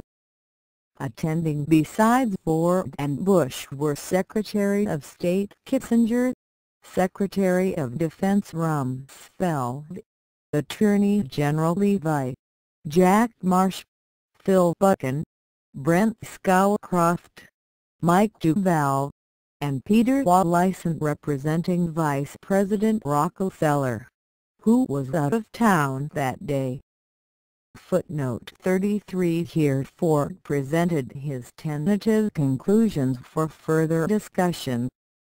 The general line was to preempt the Congress, not to cooperate with it, to increase secrecy, and to increase authoritarian tendencies. Ford scheduled a White House press conference for the evening of February 17. In an atmosphere of intense last-minute haggling over bureaucratic prerogative, Bush was careful to meet with Leo Chern to consolidate his relations with both Chern and PFIAB. Chern's memo of February 6 shows that he asked Bush to make sure that we on the board are not surprised. Chern stressed the need to know as much as possible about changes in the Sino-Soviet relationship and the need to upgrade economic intelligence, which, he lamented, was becoming flabbier as the oil crisis and the accompanying shocks to the international monetary system receded. Chern was for declassifying whatever could be declassified, the bureaucratic posture that could not go wrong. Chern thought that the Pipe Commission has a poor staff, issued a dreadful final report, but it did in the course of its inquiry ask the right questions. These, Chern told Bush, should be answered. Chern also wanted to set up non-punitive regular monitoring to evaluate the successes and failures of the intelligence community.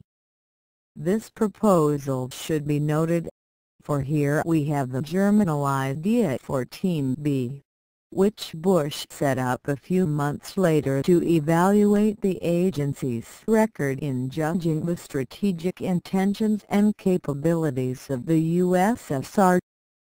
Footnote 34 in his press conference of February 17, Ford scooped the Congress and touted his bureaucratic reshuffle of the intelligence agencies as the most sweeping reform and reorganization of the United States intelligence agencies since the passage of the National Security Act of 1947. I will not be a party to the dismantling of the CIA or other intelligence agencies, he intoned. He repeated that the intelligence community had to function under the direction of the National Security Council as if that were something earth-shaking and new.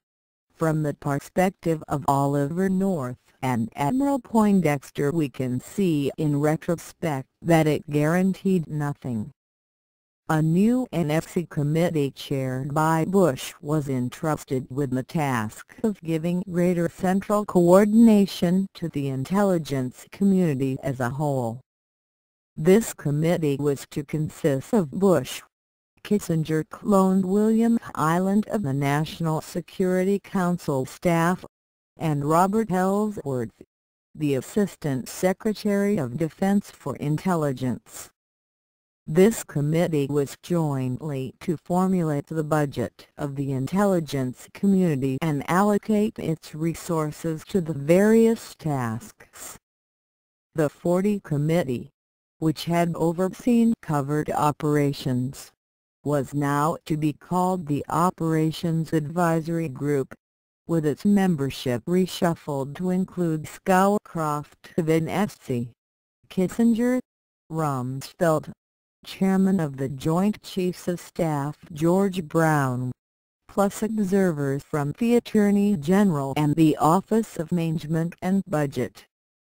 An innovation was the creation of the Intelligence Oversight Board in addition to the President's Foreign Intelligence Advisory Board, which was chaired by Ambassador Robert D. Murphy, the old adversary of Charles de Gaulle during World War II. The IOB was supposed to be a watchdog to prevent new abuses from coming out of the intelligence community. Also on this board were Stephen Hales, who had been Under-Secretary of Defense for Kennedy and Secretary of the Army for LBJ. The third figure on this IOD was Leo Chern, who was soon to be promoted chairman of PFIAB as well. The increasingly complicit relationship of Chern to Bush meant that all alleged oversight by the IOB was a mockery. The average age of the IOB was about 70, leading Karl Rowan to joke that it was a case of Rip Van Winkle guarding the CIA. None of the IOB members, Rowan pointed out, was young, poor, or black. Believe it or not, Ford also wanted a version of the Official Secrets Act which we have seen Bush supporting. He called for special legislation to guard critical intelligence secrets. This legislation would make it a crime for a government employee who has access to certain highly classified information to reveal that information improperly, which would have made the Washington leak game rather more dicey than it is at present. The Official Secrets Act would have to be passed by Congress, but most of the rest of what Ford announced was embodied in Executive Order 11,905. Church thought that this was overreaching, since it amounted to changing some provisions of the National Security Act by presidential fiat. But this was now the new temper of the times. As for the CIA, Executive Order 11,905 authorized it to conduct foreign counterintelligence activities in the United States, which opened the door to many things. Apart from restrictions on physical searches and electronic bugging, it was still open season on Americans abroad. The FBI was promised the Levite guidelines, and other agencies would get charters written for them. In the interim, the power of the FBI to combat various subversive activities was reaffirmed.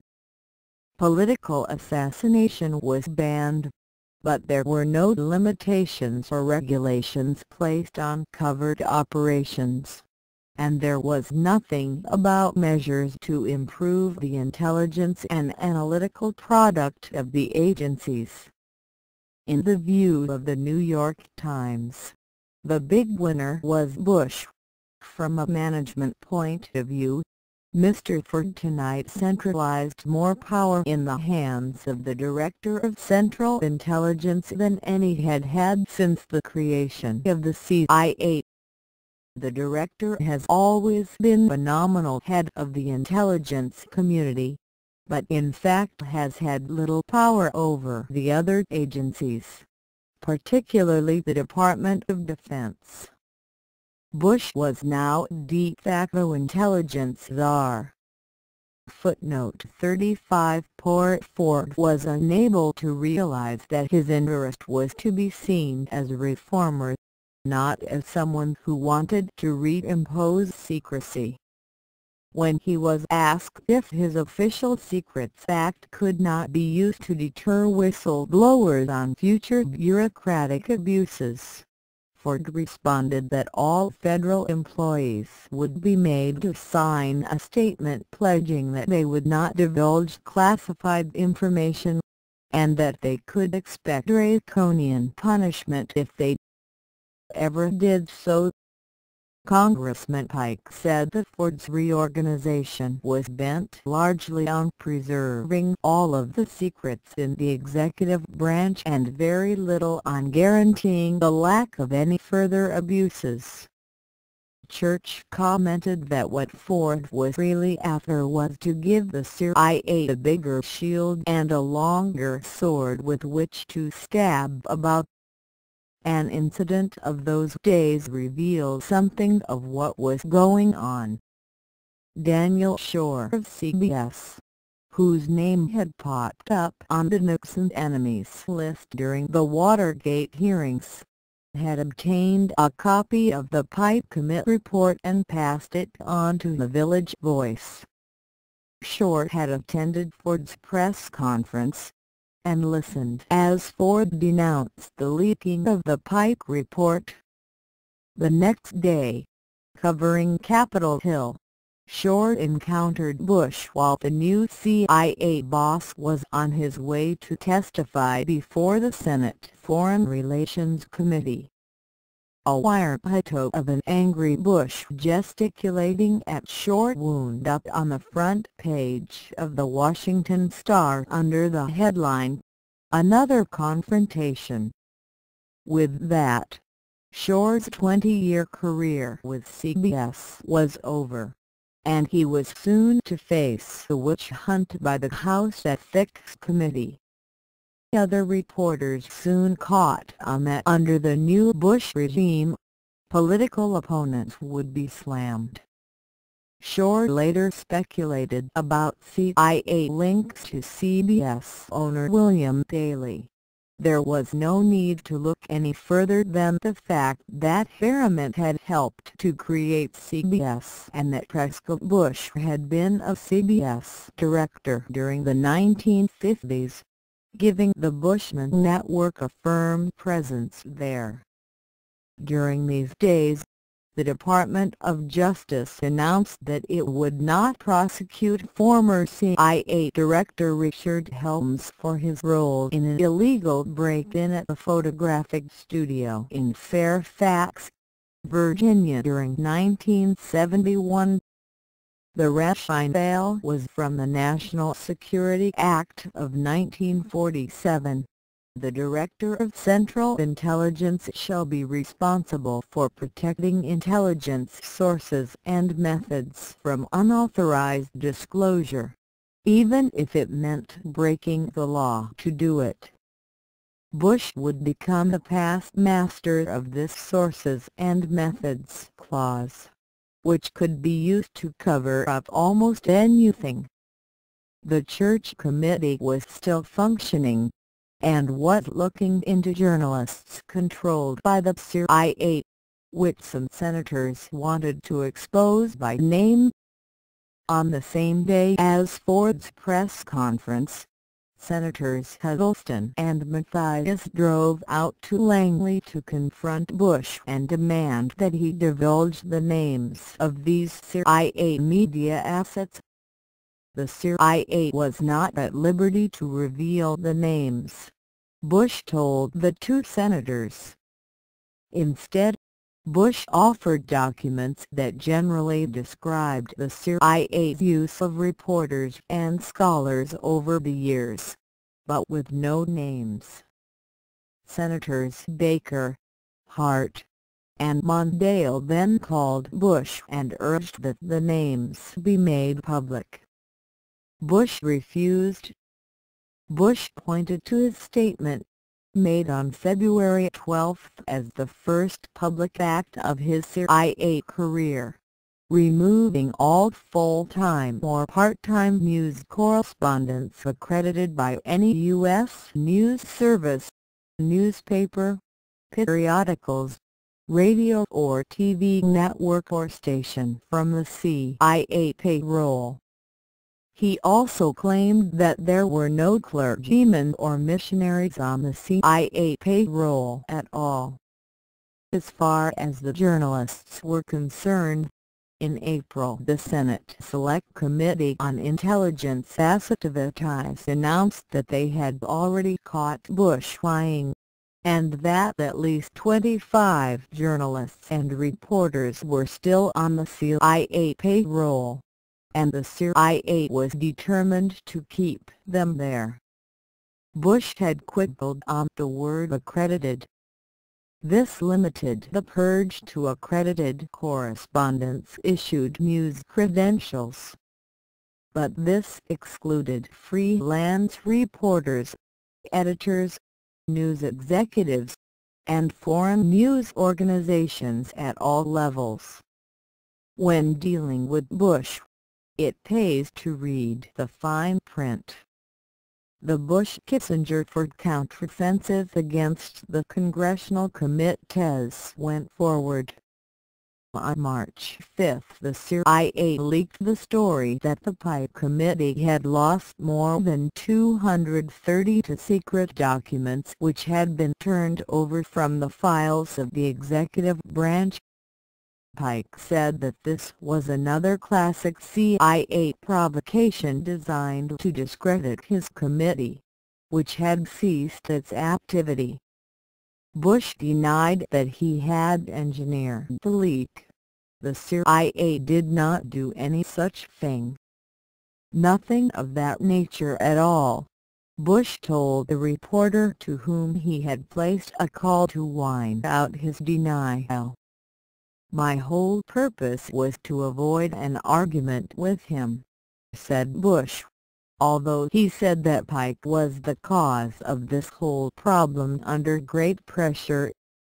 In March, Bush had to take action in the wake of the leaking of a CIA report showing that Israel had between 10 and 20 nuclear bombs. The report was published by Arthur Kranish, the editor of Science Trends magazine. Church, who had Zionist lobby ties of his own and who was in the midst of a bid for the Democratic presidential nomination, demanded an investigation.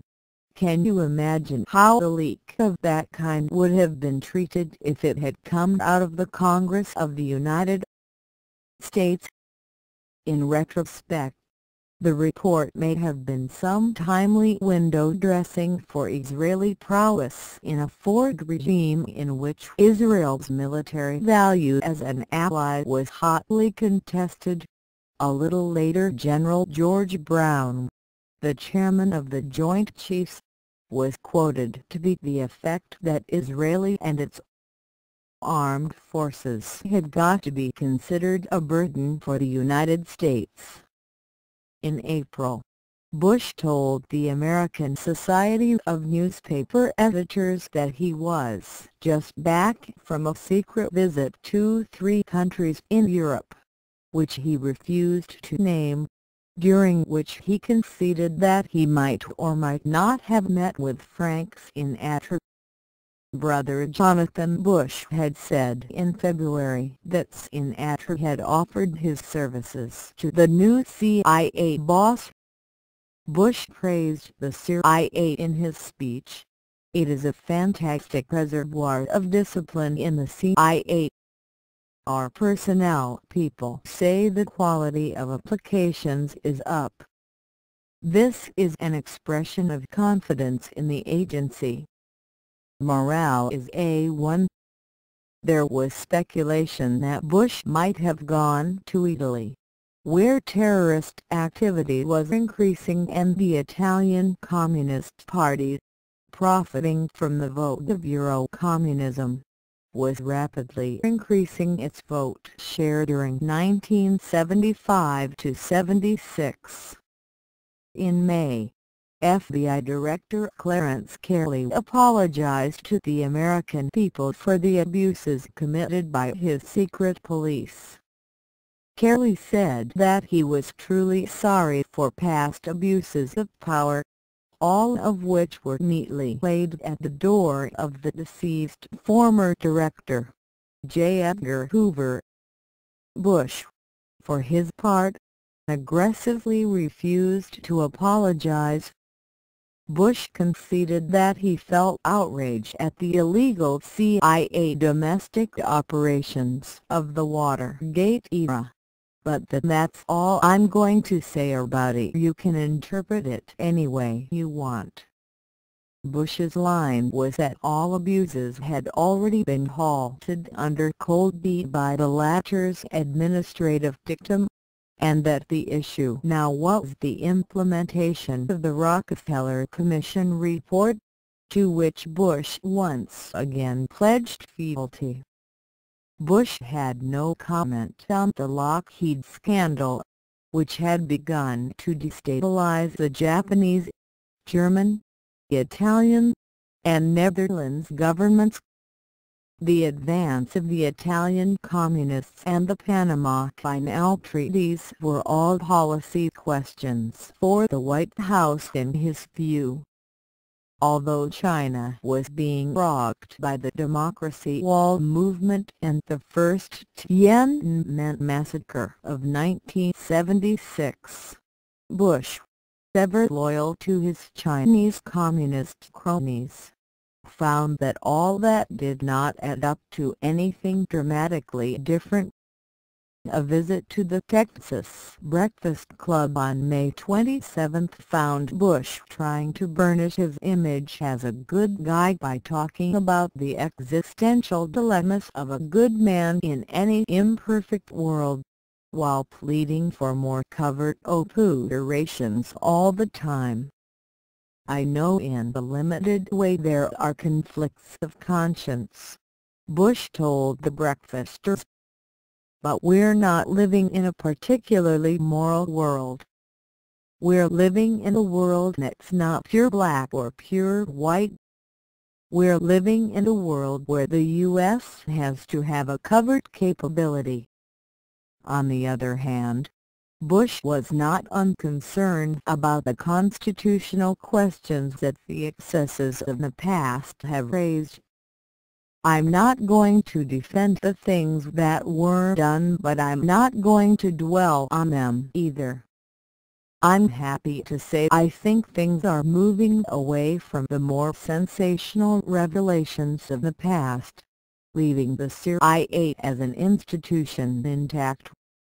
"Necessity," pontificated Bush, "sometimes demands compromise with the purity of moral decisions."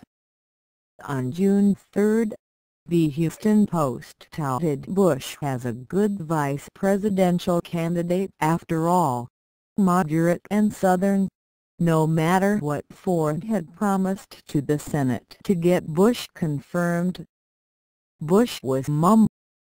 A few days later Bush paid tribute to the Israeli Defense Forces, who had just rescued the group of hostages at Entebbe. Bush denigrated U.S. capabilities in comparison with those of Israel, saying that the U.S. could not match what Israel was able to do. "We do have a very important role in furnishing intelligence to policymakers and our friends on the movement of international terrorists, but to indicate that we have that kind of action capability, the answer is very frankly number." Bush said that his policy on this matter was to fight terrorism with better intelligence, for the more the American people understand this, the more support the CIA will have. Yet, Bush was unable to stop a terrorist murder in Washington, D.C. despite the fact that he had personally received a telegram informing him that the assassins were coming to visit him. Scarcely a good example of using intelligence to fight terrorism. By September, Bush could boast in public that he had won the immediate engagement. His adversaries in the congressional investigating committees were defeated. "The CIA," Bush announced, "has weathered the storm. The mood in Congress has changed," he crowed. "No one is campaigning against strong intelligence. The adversary thing, how we can ferret out corruption, has given way to the more serious question how we can have better intelligence." As Bush never tired of repeating, that meant more covert operations. In the middle of October, Bush spoke once again on this matter to the Texas Mid-Continent Oil and Gas Association. "We would be stupid to give up covert operations, and we are not going to do it as long as I have anything to say about it." Bush claimed that covert operations consumed only 2% of the entire CIA budget, but that such operations were necessary because not everybody is going to play by Marquis of Queensberry rules. Such was the public profile of Bush's CIA tenure up until about the time of the November 1976 elections. If this had been the whole story, then we might accept the usual talk about Bush's period of uneventful rebuilding and morale boosting while he was at Langley. We might share the conclusions of one author that Bush was picked because he could be trusted to provide no surprises. Amiable and well-liked by old CIA hands, he sincerely believed in the agency and its mission. Bush soothed Congress, tried to restore confidence and morale at Langley, and avoided delving too deeply into the agency's darker recesses. Footnote 36. Or, we might accept following edifying summary. Bush had a fundamental loyalty to the agency and its people even though he was an outsider. He was a man with a strong sense of obligation downward. Under him the people of the CIA soon realized that they were not going to be served up piecemeal. He probably did more for agency morale and standing in Congress than any DCI since Allen Dulles. Unlike Colby, who was loyal to the ideal of the CIA rather than to the people, Bush was committed to both. He was a genuine conservative in his politics and his approach, conveying no touch of originality, and was not a man to take initiatives. People knew exactly where they stood with him. He was a classic custodian, and it was this quality that Ford had recognized in him. For Bush, being DCI was the best job in Washington. Footnote 37. The spirit of the Red Studebaker school of idolatry, we see, had followed Bush to Langley and thence into many standard histories of the CIA. Reality looked different. The administration Bush served had Ford as its titular head, but most of the real power, especially in foreign affairs, was in the hands of Kissinger. Bush was more than willing to play along with the Kissinger agenda. The first priority was to put an end to such episodes as contempt citations for Henry Kissinger. Thanks to the presence of Don Gregg as CIA station chief in Seoul, South Korea, that was easy to arrange. This was the same Don Gregg of the CIA who would later serve as Bush's national security advisor during the second vice presidential term, and who would manage decisive parts of the Iran-Contra operations from Bush's own office. Gregg knew of an agent of the Korean CIA, Tongsan Park, who had for a number of years been making large payments to members of Congress, above all to Democratic members of the House of Representatives, in order to secure their support for legislation that was of interest to Park Chung-hee, the South Korean leader. It was therefore a simple matter to blow the lid off this story, causing a wave of hysteria among the literally hundreds of members of Congress who had attended parties organized by Tongsan Park, who had become the pearl mascot of the 1970s when it came to entertaining congressional bigwigs. Tongsan Park also had a stable of call girls available, and could provide other services. The U.S. ambassador to the Republic of Korea during this period was Richard Snyder. The Koreagate headlines began to appear a few days after Bush had taken over at Langley. In February there was a story by Maxine Cheshire of The Washington Post reporting that the Department of Justice was investigating Congressman Bob Leggett and Joseph Adabo for allegedly accepting bribes from the Korean government. Both men were linked to Susie Park Thompson, who had been hosting parties of the Korean embassy. Later it turned out the Speaker of the House Carl Albert had kept Susie Park Thompson on his payroll for all of the 6 years that he had been Speaker. Congressman Anton, Gallagher, Broomfield, Hugh Carey, and Lester Wolfe were all implicated. The names of Tip O'Neill, Braidmus, and McFall also came up. The New York Times estimated that as many as 115 congressmen were involved. In reality the number was much lower, but former Watergate Special Prosecutor Leon Jaworski was brought back from Houston to become Special Prosecutor for this case as well.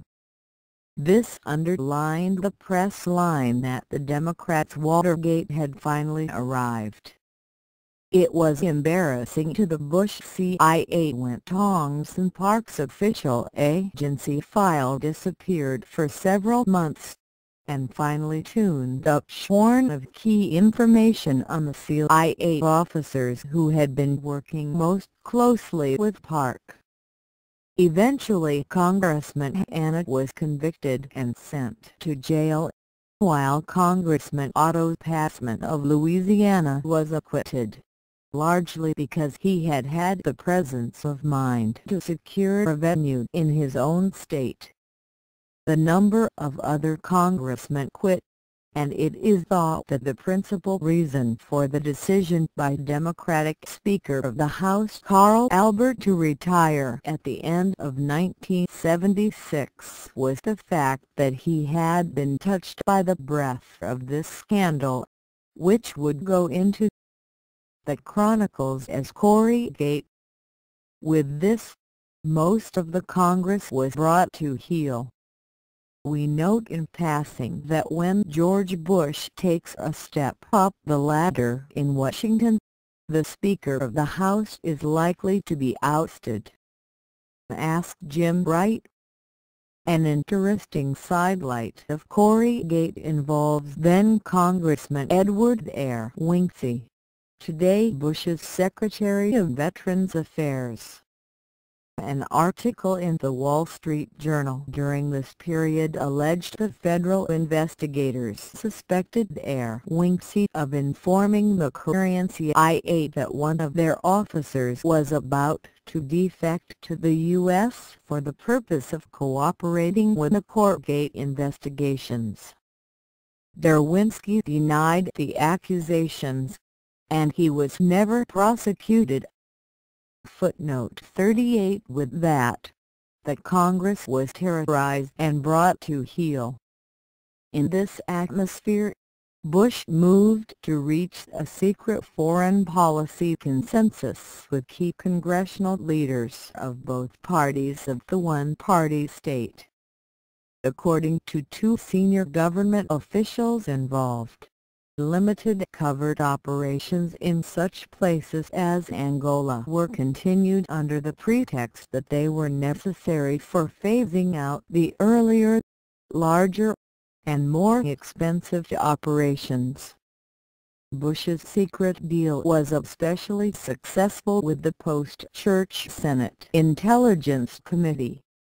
Because of the climate of restoration that prevailed, the number of Democrats on this committee concluded that they must break off their aggressive inquiries the adversary thing and make peace with Bush, according to reports of remarks by two senior members of the committee staff. The result was an interregnum during which the Senate committee would neither set specific reporting requirements, nor attempt to pass any binding legislation to restrict CIA covert and related activities. In return, Bush would pretend to make a few disclosures to create a veneer of cooperation. Footnote 39. These 1976 deals set the stage for many of the foreign intelligence monstrosities of the Jimmy Carter era. Ever since, the pretense of congressional oversight over the intelligence community has been a mockery. One theater of covert operations in which Bush became involved was Angola. Here a civil war had erupted in 1974 with the end of Portuguese colonial rule, pitting the US-backed UNITA of Jonas Savimbi and the FNLA of Holden Roberto against the Marxist MPLA. In December 1975 the Senate passed the Clark Amendment, designed to cut off U.S. funding for the military factions. The Clark Amendment passed the House, and a ban on CIA operations in Angola became law on February 9, 1976. The chief of the CIA Angola Task Force, John Stockwell, later wrote that after February 9, the CIA kept sending plane loads of weapons from Zaire to UNITA forces in Angola, despite the fact that this was now illegal. There were at least 22 of such flights. Also in February, the Bush CIA began making large cash payoffs to anyone who had been associated with our side of the Angolan War. This meant that President Mobutu of Zaire got $2 million which he was supposed to give to pro-Western guerrilla factions. Mobutu simply kept the money, and the CIA's guerrillas were left starving, said Stockwell. The Congress found out about Bush's illegal largesse, and subjected him to a series of hostile committee hearings in which full disclosure was demanded. The House Appropriations Committee placed a team of auditors in CIA headquarters to review accounting on the Angola program, which was code-named IAFEDURC. On March 12 Bush sent a cable to all CIA stations ordering that no funds be spent on IAFEDURC. 1 day later, an uninsured cargo plane was shot down inside Angola. Despite this ignominious conclusion, Bush ordered awards and commendations for the 100 CIA personnel who had worked on the program. Footnote 40. During Bush's first months in Langley, the CIA under orders from Henry Kissinger launched a campaign of destabilization of Jamaica for the purpose of preventing the re-election of Prime Minister Michael Manley. This included a large-scale campaign to foment violence during the election, and large amounts of illegal arms were shipped into the island.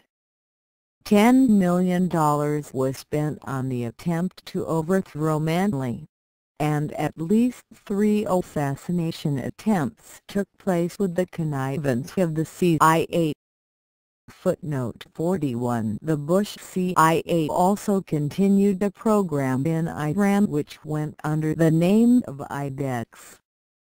This aimed at building and operating the $500 missile like an electronic and photographic capability to cover the entire region, including parts of the USSR. On August 28, 1976, 3 Americans working on the project were assassinated in Tehran.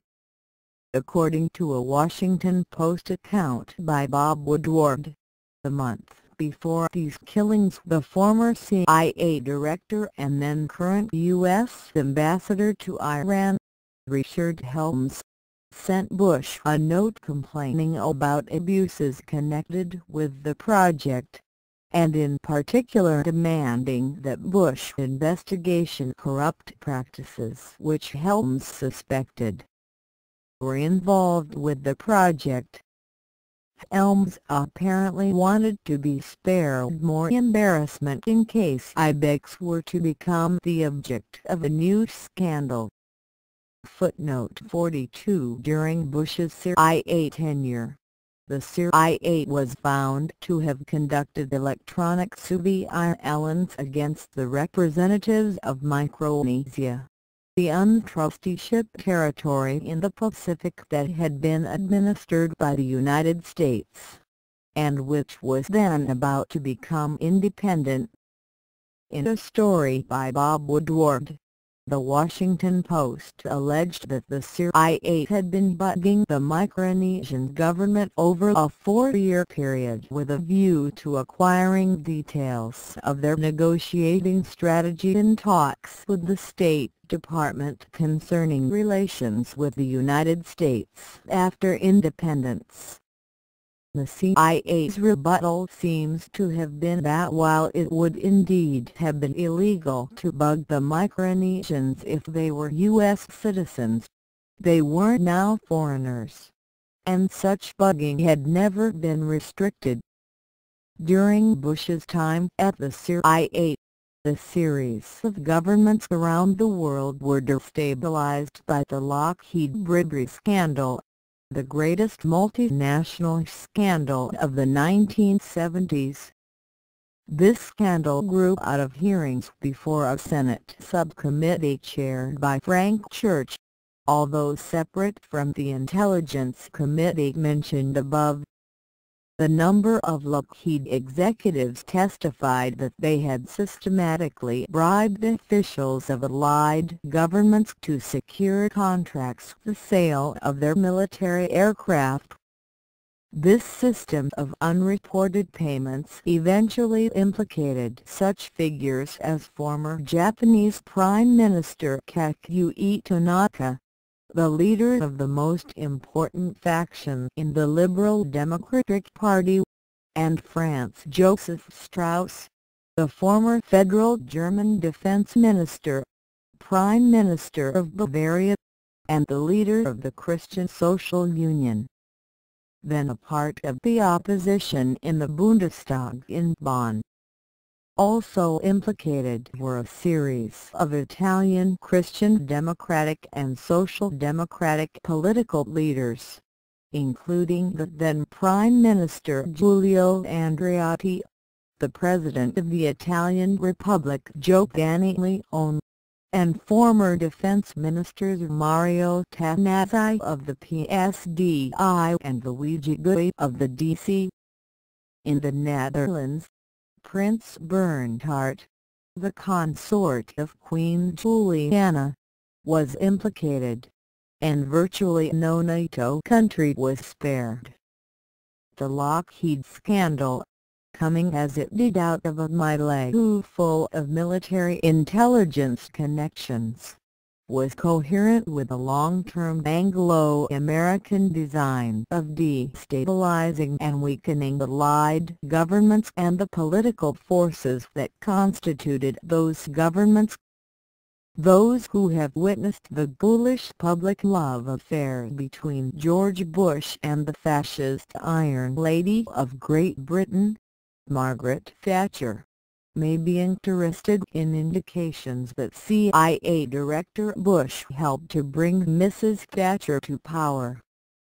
At the beginning of Bush's tenure, the British Prime Minister was Harold Wilson of the Labour Party, who had won 2 general elections during 1974 and whose term would normally have ended in 1978.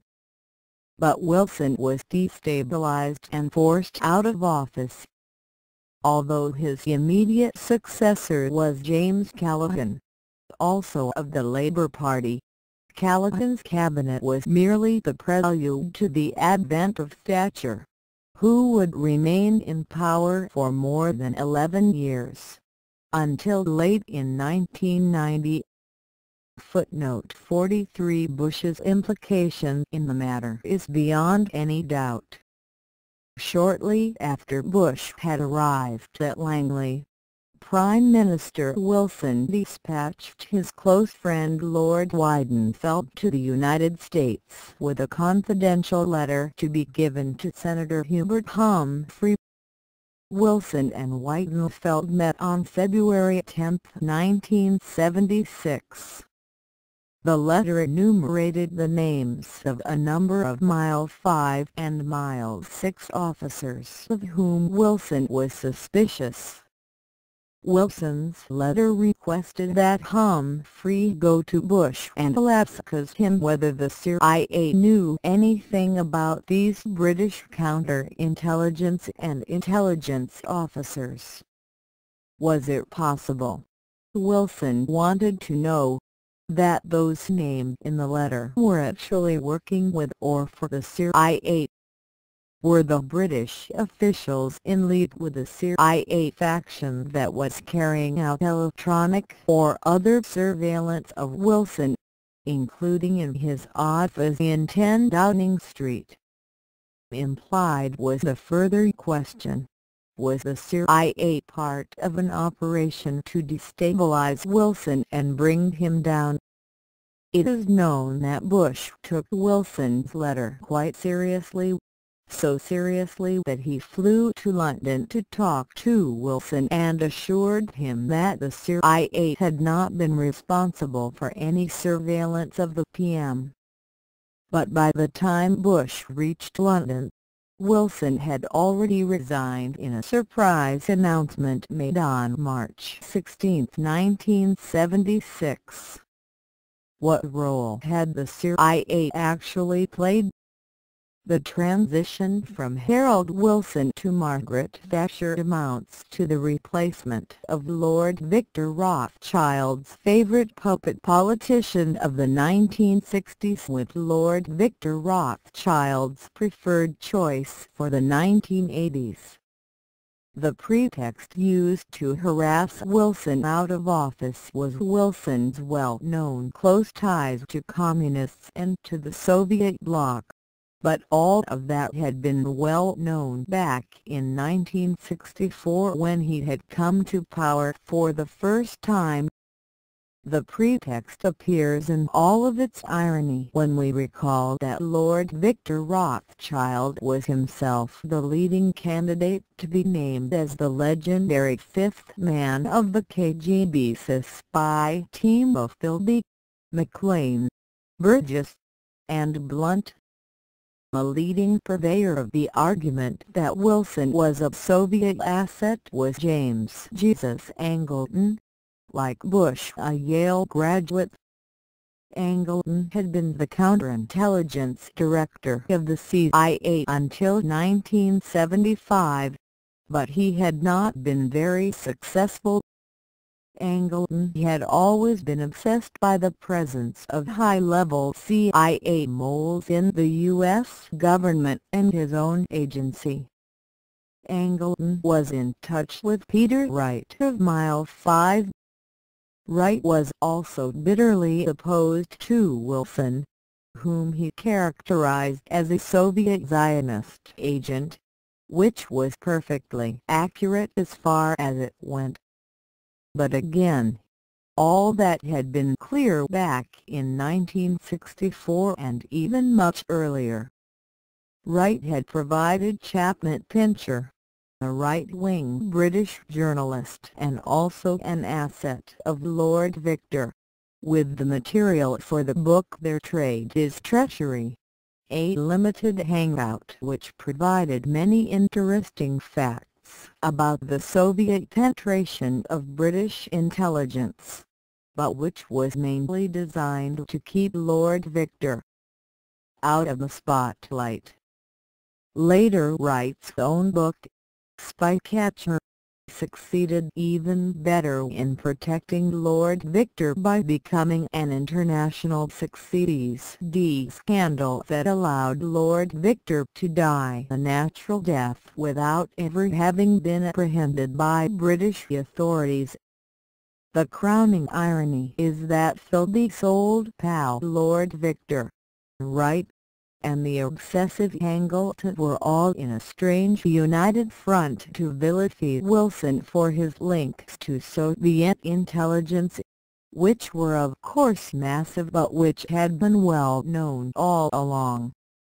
The CIA's specific contributions to the destabilization of Wilson included the agency's sponsorship of a book written by a Czech defector named Joseph Frolik.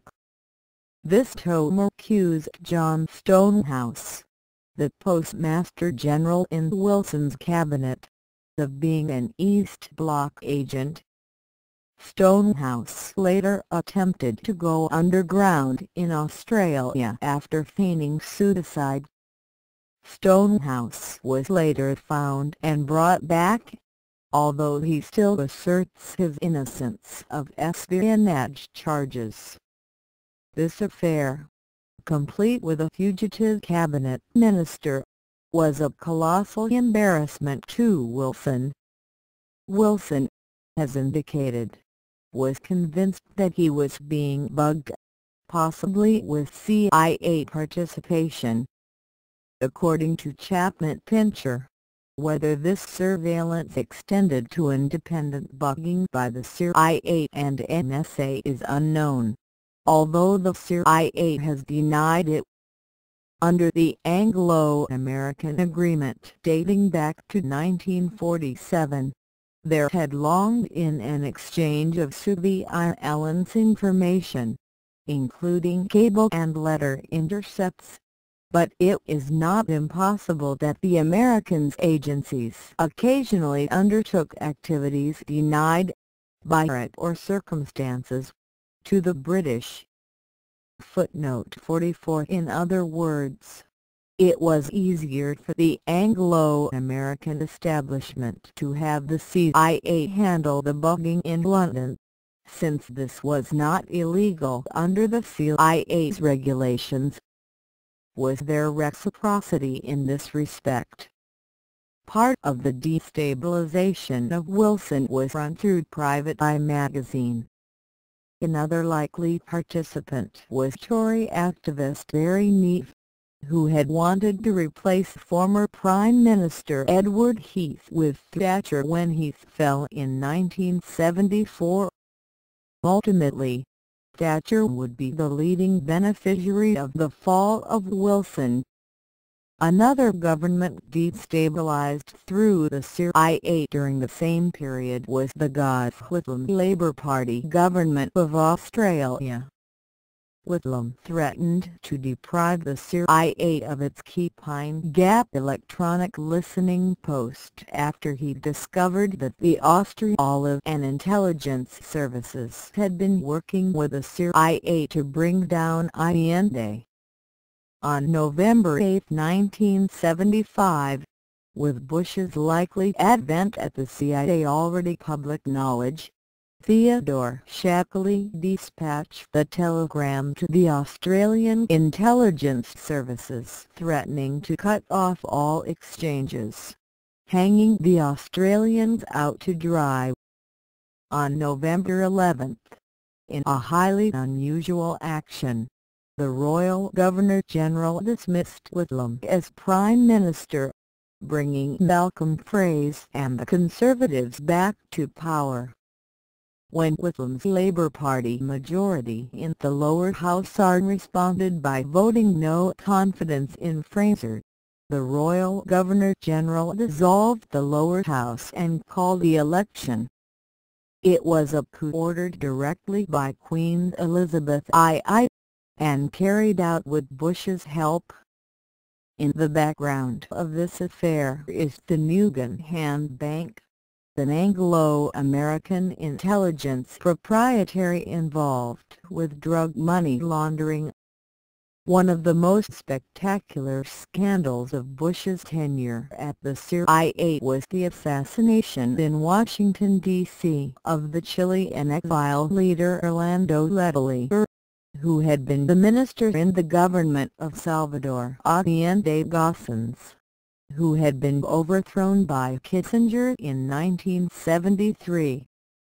Letelier, along with Annie Moffat of the Washington Institute for Policy Studies, died on September 21, 1976 in the explosion of a car bomb on Sheridan Circle, in the heart of Washington's Embassy Road district along Massachusetts Avenue.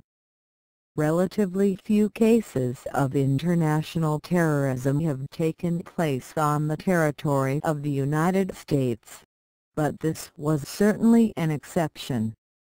Bush's activities before and after this assassination amount to one of the most bizarre episodes in the annals of secret intelligence operations. One of the assassins of Letelier was unquestionably one Michael Vernon Townley, a CIA agent who had worked for David Letelier Phillips in Chile. After the overthrow of Allende and the advent of the Pinochet dictatorship, David Letelier Phillips had become the director of the CIA's Western Hemisphere operations.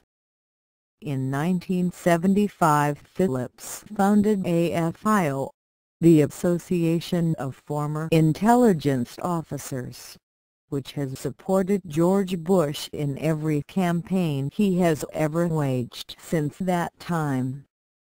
Townley, as a former CIA agent, had gone to work for the DINR, the Chilean secret police, and had been assigned by the DINA as its liaison man with a group called CORU.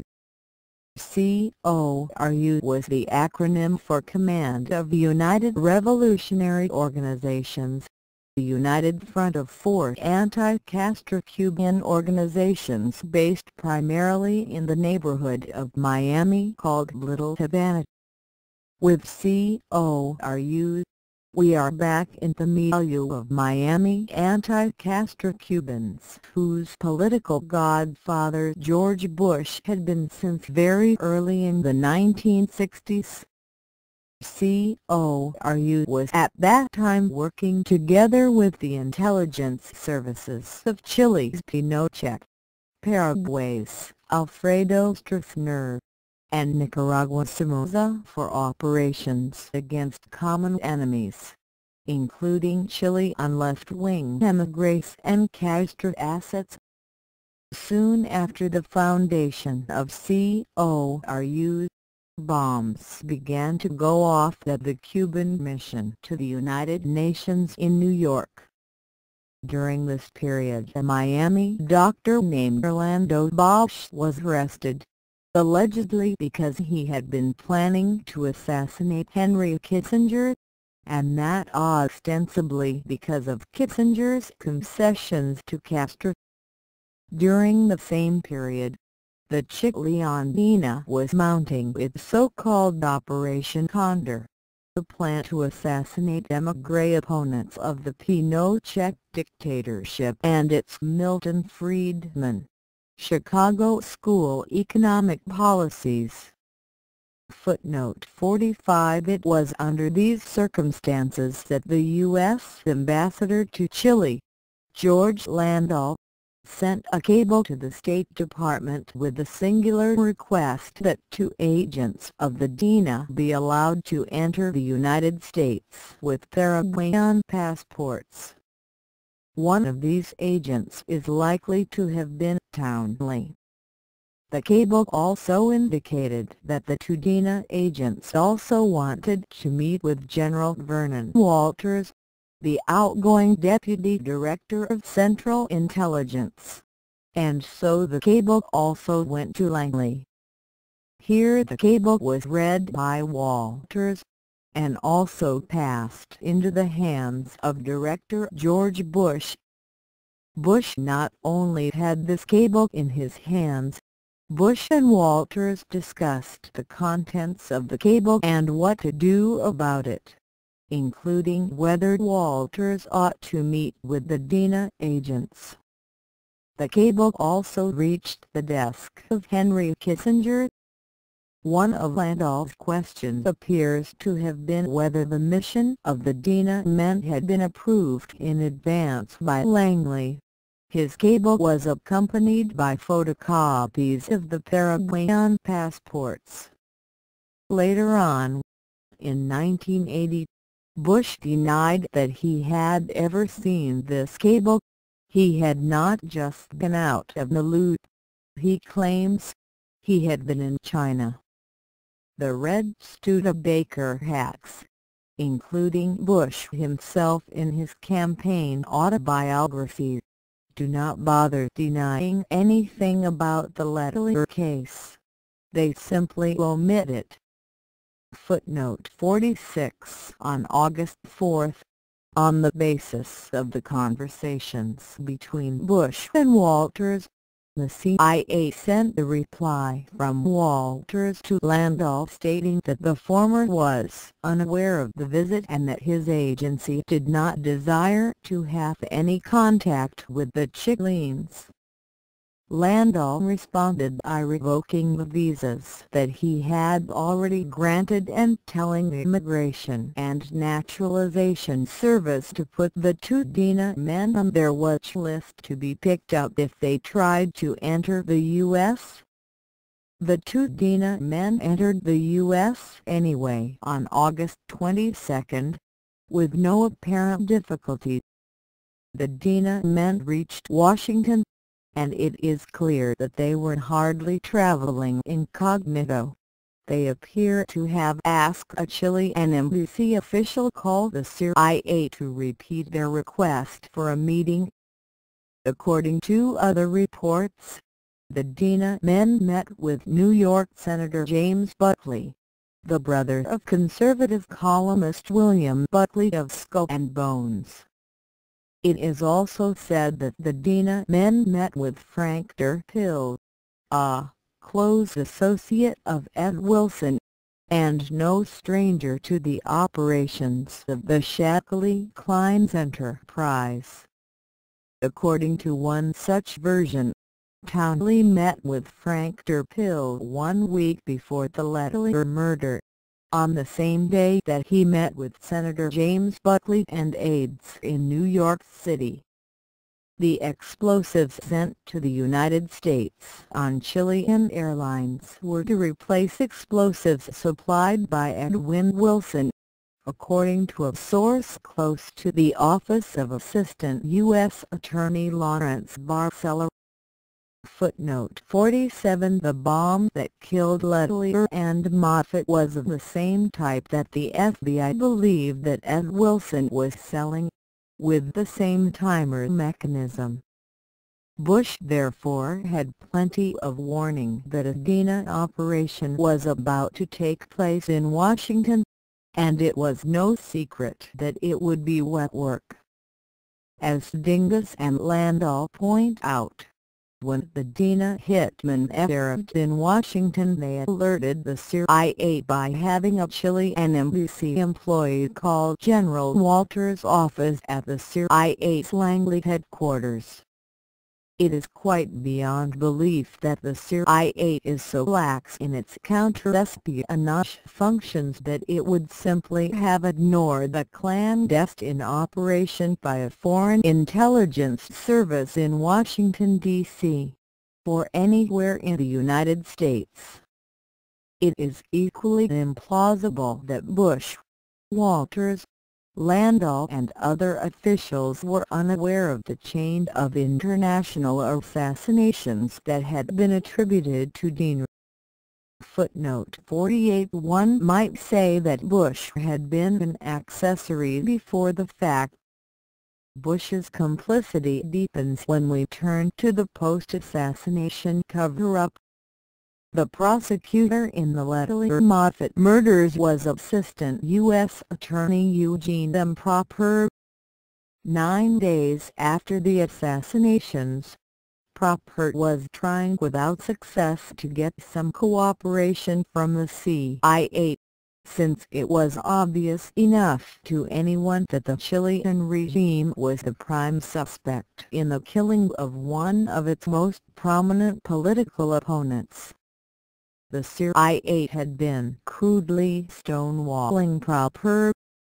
He had even been unable to secure the requisite security clearance to see documents in the case. Then Proper received the telephone call from Stanley Pottinger, Assistant Attorney General in charge of the Civil Rights Division of the Justice Department. Pottinger said that he had been in contact with members of the Institute for Policy Studies who had argued that the Civil Rights Division ought to take over the Letelier case because of its clear political implications. Proper argued that he should keep control of the case since the Protection of Foreign Officials Act gave him jurisdiction. Pottinger agreed that Proper was right, and that he ought to keep the case. When Pottinger offered to be of help in any possible way, Proper asked if Pottinger could expedite cooperation with the CIA. As Proper later recounted this conversation, instant, warm confidence shot through the telephone line. The Assistant Attorney General replied that he happened to be a personal friend of the CIA Director himself, George Bush. Pottinger called him George. For him, the CIA Director was only a phone call away.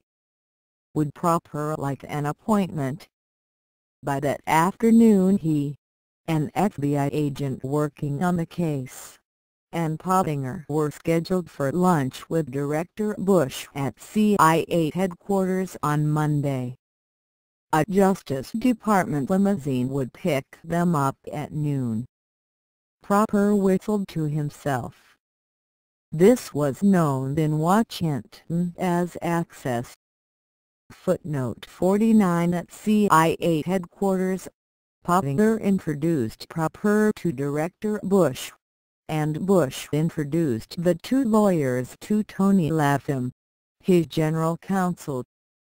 Then, graciously, the director said, "Would you gentlemen care for some sherry?" An old butler in a white coat served sherry and cheese hors d'oeuvres. Then the group moved into the director's private dining room, where an elegant table was laid on white linen. There was some polite conversation. Then, when finally called on to state his business, Proper said that the Letelier Moffat murders were more than likely political assassinations, and that the investigation would probably move outside the United States into the agency's realm of foreign intelligence. Therefore, Proper wanted CIA cooperation in the form of reports from within Chile, reports on assassins, reports on foreign operatives entering the United States, and the like. He wanted anything he could get that might bear upon the murders. If Bush had wanted to be candid, he could have informed Proper that he had been informed of the coming of the Dina team twice. Once before they left South America and once when they had arrived in Washington. But Bush never volunteered this highly pertinent information. Instead, he went into a sophisticated Stonewall routine. "Look," said Bush, "I'm appalled by the bombing. Obviously we can't allow people to come right here into the Capitol and kill foreign diplomats and American citizens like this. It would be a hideous precedent. So, as director, I want to help you. As an American citizen, I want to help. But, As director, I also know that the agency can't help in a lot of situations like this. We've got some problems. Tony, tell him what they are. Latham's argument went like this, with Bush looking on. The first problem is that every time we've tried to help justice in the past, they've screwed us. They always promise us that if we give them this assistance, they'll just use it for background. But the next thing we know, they're trying to make a witness out of our source. They're trying to put him in court. We can detract and hold sources if they're afraid they'll get slapped into court. Well, that sounds legitimate to me, said Proper, but I'm sure we can figure out a way to work around it. That's not all, said Latham. We got torn to pieces last year for domestic intelligence. So now everybody over here is gun-shy about reporting on Americans or any activities in this country. We can't do it. That's strictly out. The liberals don't like some things we do and the conservatives don't like others, and the way the rule book is now, we stay clean by keeping out of criminal stuff and domestic stuff. You've got a murder here in the States. That's both. That makes it tough. I see, said Proper. But I can't believe there's not some way for you to get into this case. There has to be a way. If somebody comes into the country from overseas and assassinates people here in Washington, that's got to be your kind of work. They might do it again. Who else will stop it? Sure, said Latham. That's a security matter. That's ours. But we don't know this is a security matter yet, and we'd have to investigate the crime to find out. Footnote 50. Notice the consummate Aristotelian obfuscation by Latham, who is propounding the chicken and egg paradox of law and administration. Apart from such sophists, everyone knew that Pinochet was a prime suspect. Latham and Proper finally agreed that they could handle the matter best through an exchange of letters between the CIA director and Attorney General Levi. George Bush summed up, "If you two come up with something that Tony thinks will protect us, we'll be all right." The date was October 4, 1976. Contrary to that pledge, Bush and the CIA began actively to sabotage Proper's investigation in public as well as behind the scenes. By Saturday, the Washington Post was reporting many details of Proper's arrangement with the CIA. Even more interesting was the following item in the Periscope column of Newsweek magazine of October 11. After studying FBI and other field investigations, the CIA has concluded that the Chilean secret police were not involved in the death of Orlando Letelier. The agency reached its decision because the bomb was too crude to be the work of experts and because the murder, coming while Chile's rulers were wooing U.S. support, could only damage the Santiago regime. According to the New York Times of October 12, for the administration intelligence officials said it appeared that the FBI and the Central Intelligence Agency had virtually ruled out the idea that Mr. Letelier was killed by agents of the Chilean military UNA. They said they understood Dina was firmly under the control of the government of General Augusto Pinochet, and that killing Mr. Letelier could not have served the junta's purposes. The intelligence officials said a parallel investigation was pursuing the possibility that Mr. Letelier had been assassinated by Chilean left-wing extremists as a means of disrupting United States relations with the military junta. On November 1, The Washington Post reported a leak from Bush personally. CIA officials say they believe that operatives of the present Chilean military junta did not take part in Letelier's killing. According to informed sources, CIA Director Bush expressed this view in a conversation last week with Secretary of State Kissinger, the sources said. What evidence the CIA has obtained to support this initial conclusion was not disclosed. Most remarkably, Bush is reported to have flown to Miami on November 8 with the purpose or pretext of taking the walking tour of Little Havana. As author Donald Fried tells it, actually Bush met with the Miami FBI Special Agent in charge Julia Smatson and the chief of the Anti-Castro Terrorism Squad. According to a source close to the meeting, Bush warned the FBI against allowing the investigation to go any further than the lowest-level Cubans.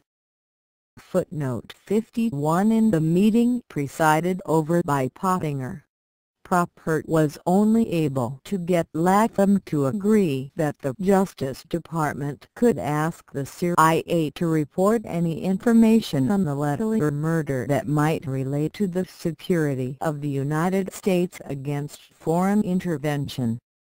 It was 2 years before any word of the July-August cables was divulged.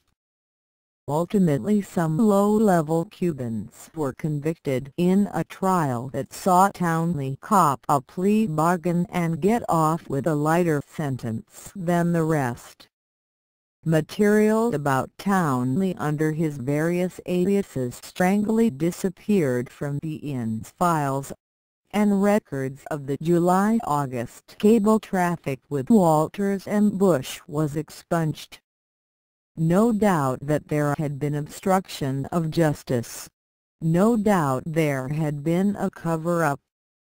On October 6, bombs destroyed the Cubana Airlines DC-8 flying from Kingston, Jamaica to Havana, killing 73 passengers and crew, including the Cuban national fencing team which was returning from Venezuela.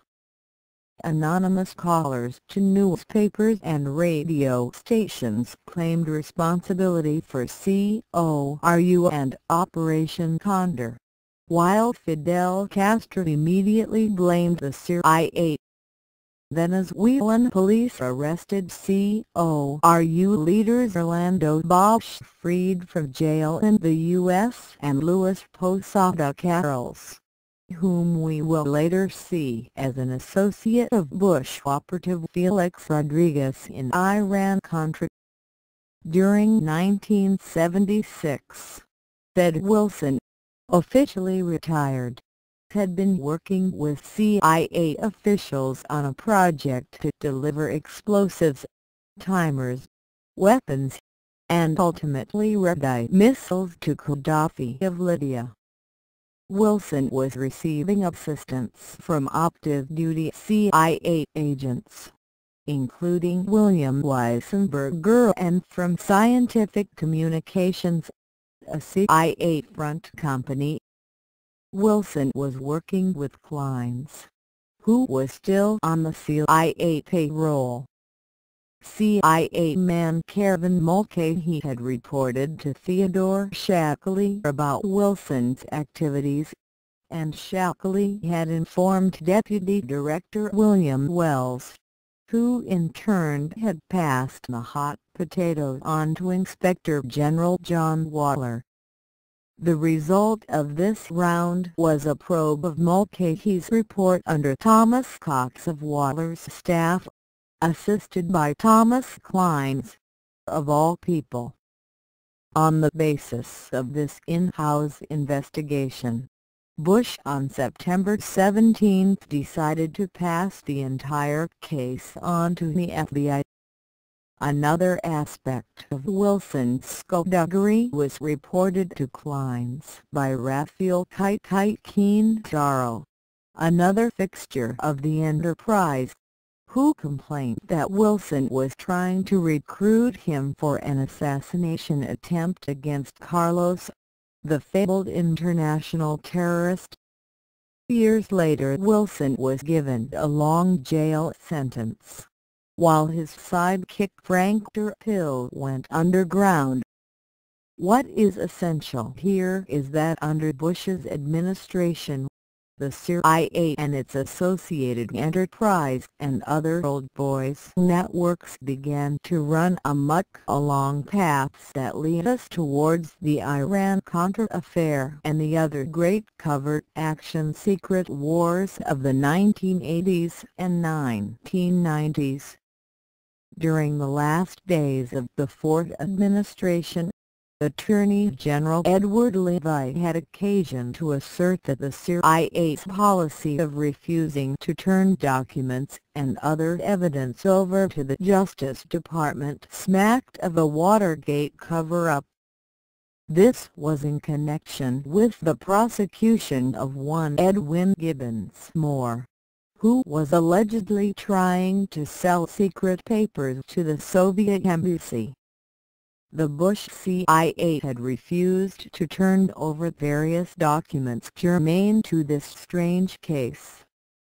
During the Reagan years, Bush was given a much-publicized assignment as head of the South Florida Task Force and related efforts that were billed as part of a war on drugs.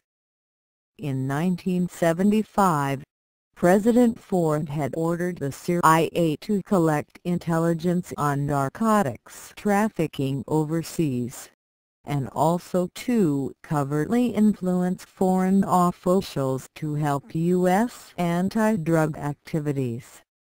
How well did Bush carry out this critical part of his responsibilities? Poorly.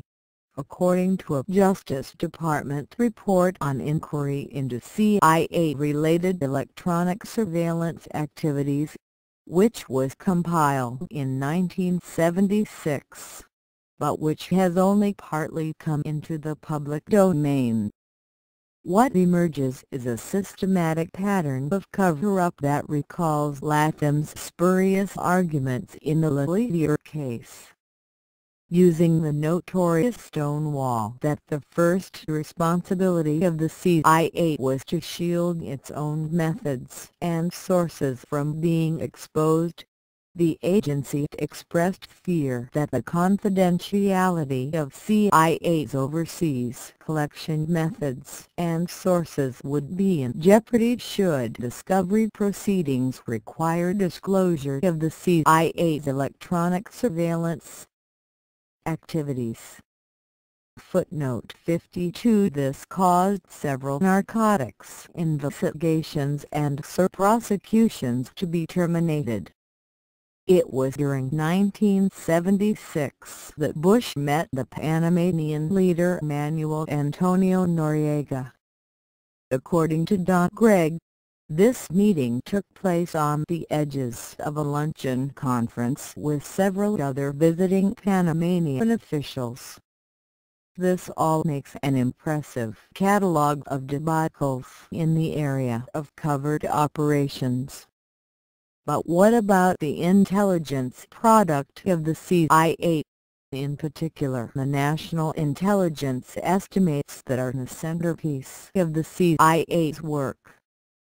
Here Bush was to oversee a maneuver markedly to enhance the influence of the pro-Zionist wing of the intelligence community.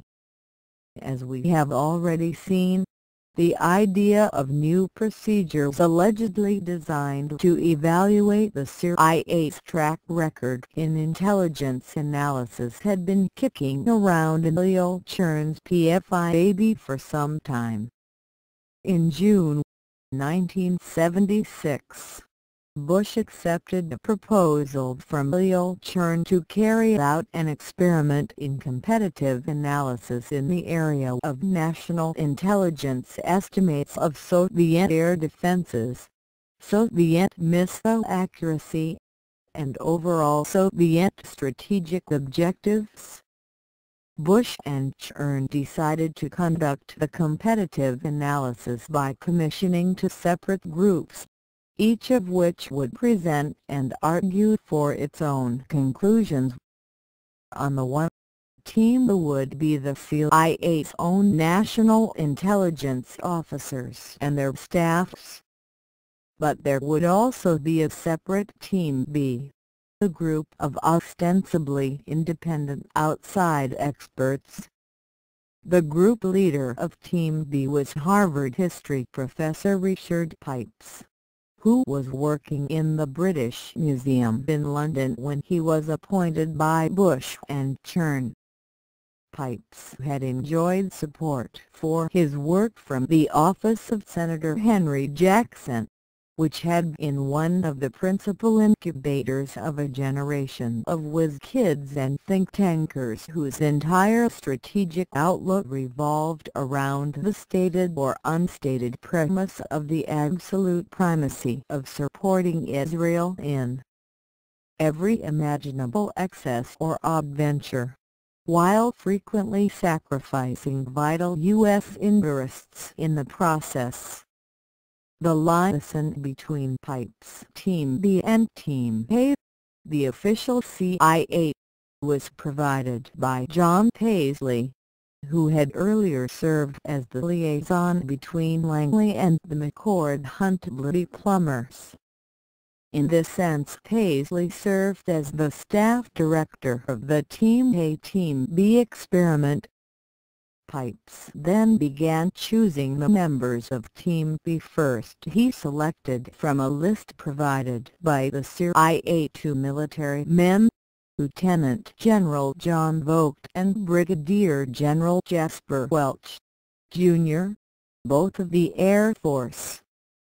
Pipes added 7 additional members: Paul Nitze, General Daniel Graham, the retiring head of the Defense Intelligence Agency, Professor William Van Cleve of the University of Southern California, former U.S. Ambassador to Moscow Floyd Kohler, Paul Wolfowitz of the Arms Control and Disarmament Agency, Thomas Wolfe of the Rand Corporation, and Seymour Weiss, the former top State Department official.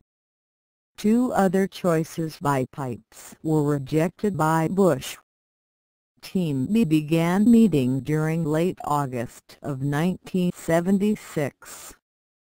Paisley and Dasuda provided Team B with the same raw intelligence being used by National Intelligence Officer Howard Stoltz's Team A. Team B's basic conclusion was that the Soviet military preparations were not exclusively defensive, but rather represented the attempt to acquire the first strike capability that would allow the USSR to unleash and prevail in vernacular war. The U.S. would face a window of vulnerability during the 1980s. But it is clear from Pipes' own discussion of the debate that Team B footnote 53 was less interested in the Soviet Union and its capabilities than in seizing hegemony in the intelligence and think tank community in preparation for seizing the key posts in the Republican administration that might follow Carter in 1980. Pipes was livid when, at the final Team A-Team B meeting, he was not allowed to sit at Bush's table for lunch. The argument in Team B quarters was that since the Soviets were turning aggressive once again, the U.S. must do everything possible to strengthen the only staunch and reliable American ally in the Middle East or possibly anywhere in the world, Israel. This meant not just that Israel had to be financed without stint, but that Israel had to be brought into Central America, the Far East, and Africa. There was even a design for a new NATO constructed around Israel, while junking the old NATO because it was absorbing vital U.S. resources needed by Israel. By contrast, Team B supporters like Richard Perle, who served as Assistant Secretary of Defense under Reagan, were later bitterly hostile to the Strategic Defense Initiative, which was plainly the only rational response to the Soviet buildup, which was very real indeed. The window of vulnerability argument had merit, but the policy conclusions favored by Team B had none, since their idea of responding to the Soviet threat was, once again, to subordinate everything to Israeli requirements. Team A and Team B were supposed to be secret, but leaks appeared in the Boston Globe in October. Pipes was surprised to find an even more detailed account of Team B and its grim estimate of Soviet intent in the New York Times shortly after Christmas, but Paisley told him that Bush and CIA official Richard Lehman had already been leaking to the press, and urged Pipes to begin to offer some interviews of his own. Footnote 54. Typically enough, Bush appeared on Face the Nation early in the new year to say that he was appalled by the leaks of Team B's conclusions. Bush confessed that outside expertise has enormous appeal to me. He refused to discuss the Team B conclusions themselves, but did say that he wanted to gun down speculation that the CIA had leaked a tough estimate of the USSR's military buildup in order to stop Carter from cutting the defense budget. That speculation just couldn't be further from the truth, said Bush, who was thus caught lying neither for the first nor last time in his existence. As if by compulsive association, Bush went on, "That gets to the integrity of the process. And I am here to defend the integrity of the intelligence process. The CIA has great integrity. It would never take directions from a policymaker, me or anybody else, in order to come up with conclusions to force the president-elect's hand or a president's hand," pontificated Bush with Olympian hypocrisy. For his part, Henry Kissinger, within a year or two, in an interview with the London Economist, embraced key aspects of the Team B position. Congress soon got into the act, and George Bush testified at a closed hearing of the Senate Foreign Relations Committee on January 18, 1977. It turned out that Team B and its worst-case scenario enjoyed strong support from Hubert Humphrey, Clifford Case, and Jacob Javits. Later it also became clear that Adlai Stevenson, the key chairman of the Senate Intelligence Committee Subcommittee on Collection, Production, and Quality of Intelligence, was also supportive of Team B, along with many other senators such as Moynihan and Wallop. Garrett Hart was hostile, but Percy was open to dialogue with Team B after the Team B conclusions had been bruited around the world. Pipes became a leading member of the Committee on the Present Danger, where his fellow Team B veteran Paul Nitze was already ensconced, along with Eugene V. Rostow, Dean Rusk, Lane Kirkland, Max Campbell-Mann, Richard Allen, David Packard, and Henry Fowler. About 30 members of the Committee on the Present Danger went on to become high officials of the Reagan administration. Ronald Reagan himself embraced said window of vulnerability thesis, which worked as well for him as the bomber gap and the so gap arguments had worked in previous elections. When the Reagan administration was being assembled, Bush and James Baker had a lot to say about who got what appointments. Bush was the founder of Team B, and that is the fundamental reason which such pro-Zionist neoconservatives as Max Campbell-Mann, Richard Pearl, Stephen Bryan, Noel Koch, Paul Wolfowitz and Doug Zachem showed up in the Reagan administration. For in one of his many ideological reincarnations, George Bush is also a neoconservative himself. What counted for Team B was to occupy the offices, and to dominate the debate. Team B greatly influenced the strategic assumptions and rhetoric of the first Reagan administration. Their one outstanding defeat was the launching of the XDI.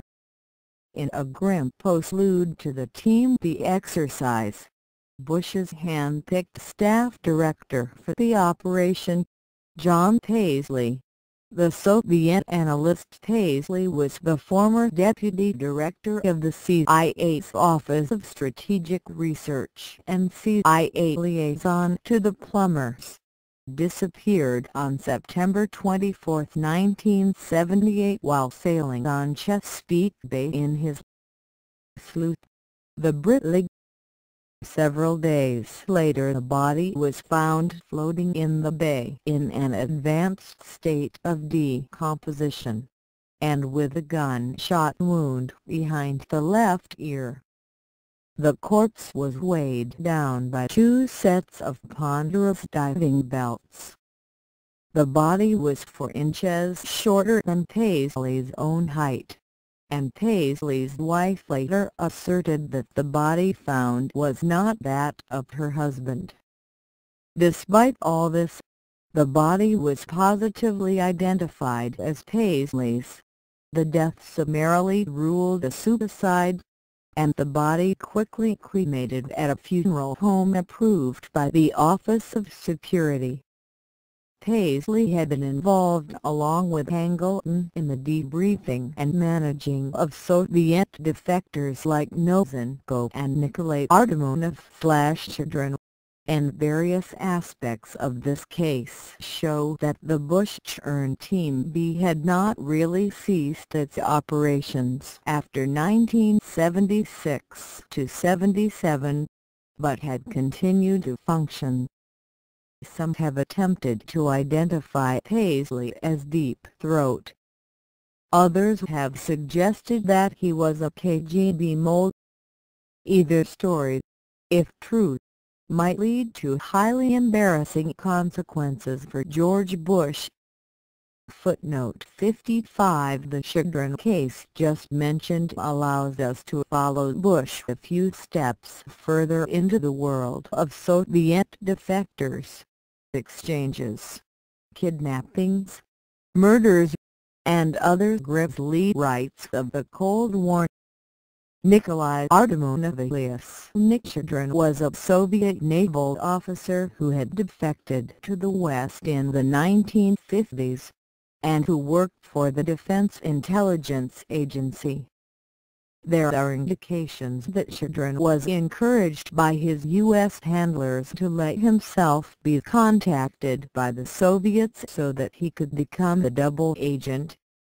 In December 1975, Chaitkin was sent to Vienna by the CIA, where he disappeared.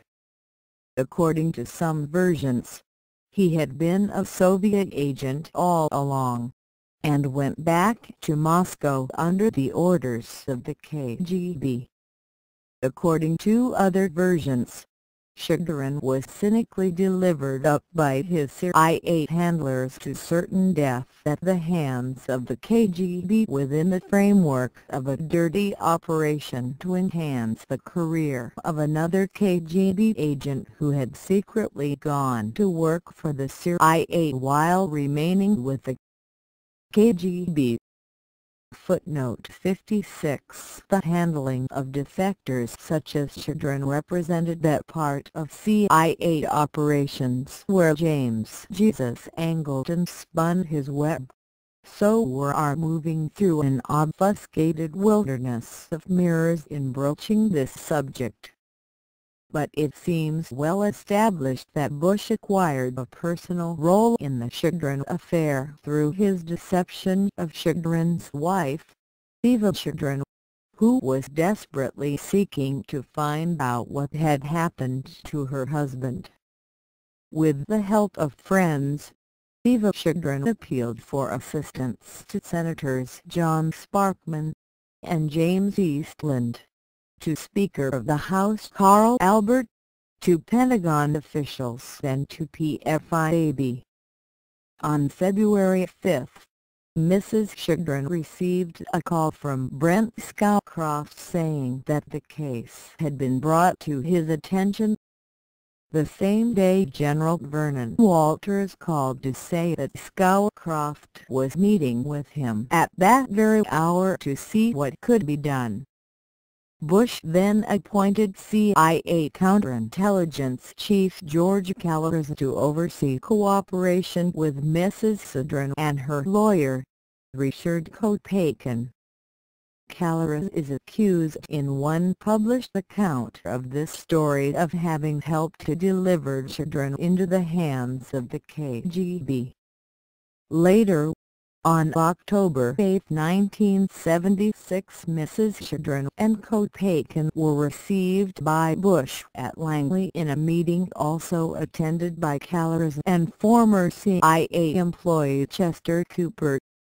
Various possibilities for forcing an exchange of Chaitkin were brought up by Mrs. Chaitkin, but were ruled out by Bush. Bush also refused to say whether or not Chaitkin was on a secret mission for the CIA. Bush did agree to set up the meeting for Mrs. Chaitkin with President Ford. On November 5, Ford received Mrs. Chaitkin at the White House. Mrs. Chaitkin recalled Ford as cold and austere, a man whose eyes seemed glazed over like a bullfrog's while I talked. Ford was unwilling to make any commitment on behalf of Chaitkin. In the meantime, Bush had allowed Chaitkin to interview several CIA clandestine officers, including the last CIA contact to see Chaitkin, one Cynthia Houseman. This was considered a highly unusual favor by the DCI, even though Houseman's cover had already been blown by Philippa G. But in the end, Mrs. Chaitkin concluded that her husband had been set up by the CIA, and that she had been a fool to believe anything told her by George Bush. Footnote 57. Related dimensions of Bush's intrigues at the CIA can only be hinted at. There is, for example, the case of Ralph Joseph Sigler, an Army segregant who worked as a double agent with the East Bloc until he was found brutally murdered by electrocution in a motel in April 1976. Among Sigler's belongings was a photograph of himself together with CIA Director Bush. Footnote 58. The question raised by these cases was almost universally dodged during the 1988 election campaign. Do the American people really want to elect a former director of the CIA as their president? As Tom Wicker posed it in the New York Times of April 29, 1988. That's hardly been discussed so far, but it seems obvious that a CIA chief might well be privy to the kind of black secrets that could later make him, as a public figure, subject to blackmail. Here is one area where we can be sure that we have only scratched the surface. As he managed the formidable worldwide capabilities of the CIA during 1976, Bush was laying the groundwork for his personal advancement to higher office and greater power in the 1980s. As we have seen, there was some intermittent speculation during the year that, in spite of what Ford had promised the Senate, Bush might show up as Ford's running mate after all. But, at the Republican convention, Ford chose Kansas Senator Bob Dole for vice president. If Ford had won the election, Bush would certainly have attempted to secure the further promotion, perhaps to Secretary of State, Defense, or Treasury as a springboard for a new presidential bid of his own in 1980. But if Carter won the election, Bush would attempt to raise the banner of the non-political status of the CIA in order to convince Carter to let him stay at Langley during the period 1977 to 81 as a nonpartisan administrator. Carter and Bush were not destined to get along. Carter wore the mask of the cult of Dionysios, demanding that the secrets of the inner temple be thrown open to the plebs, for which he pretended to act as tribune. Bush wore the mask of the Temple of Apollo, and argued in public for the sanctity of state secrets and the priority of covert operations while he secretly deployed his own irregular armies. Carter had implicitly attacked Bush during the early phases of the presidential campaign in an August 12 speech in which the Georgian had denigrated the Ford administration as a dumping ground for unsuccessful candidates, faithful political partisans, out-of-favor White House aides and representatives of the special interests. That day, Bush had traveled to Plains, Georgia to provide Carter with a 5-hour intelligence briefing. Reporters asked Bush about Carter's comments, which elicited a fit of apoplexy from our hero. "That's very interesting," said Bush.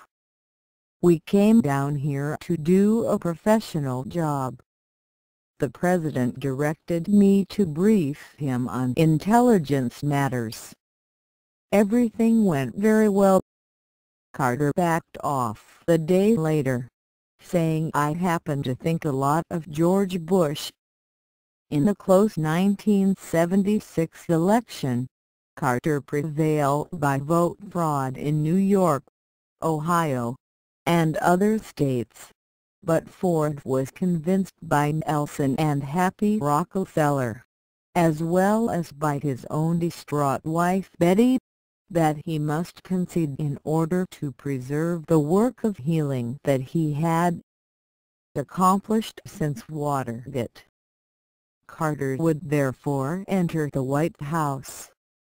Bush prepared to make his bid for continuity at the CIA.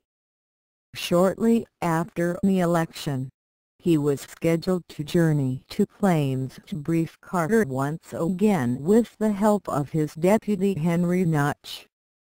Early in the morning Bush and Notch stopped off at the old Executive Office building to talk to Budget Director Robert Lynn in order to secure a cash infusion for the CIA, which was facing the budgetary crunch.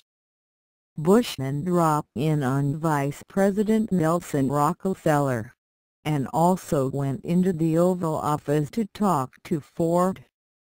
The critical meeting with Carter went very badly indeed.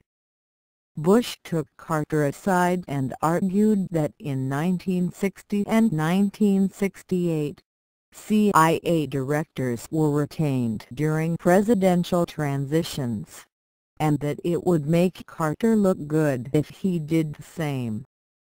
Carter signaled that he wasn't interested. Then Bush lamely stammered that if Carter wanted his own man in Langley, Bush would be willing to resign, which is of course standard procedure for all agency heads when a new president takes office. Carter said that that was indeed exactly what he wanted, and that he would have his own new DCI ready by January 21, 1977. Bush and Notch then briefed Carter and his people for some 6 hours. Carter insiders told the press that Bush's briefing had been a disaster. "Jimmy just wasn't impressed with Bush," said a key Carter staffer.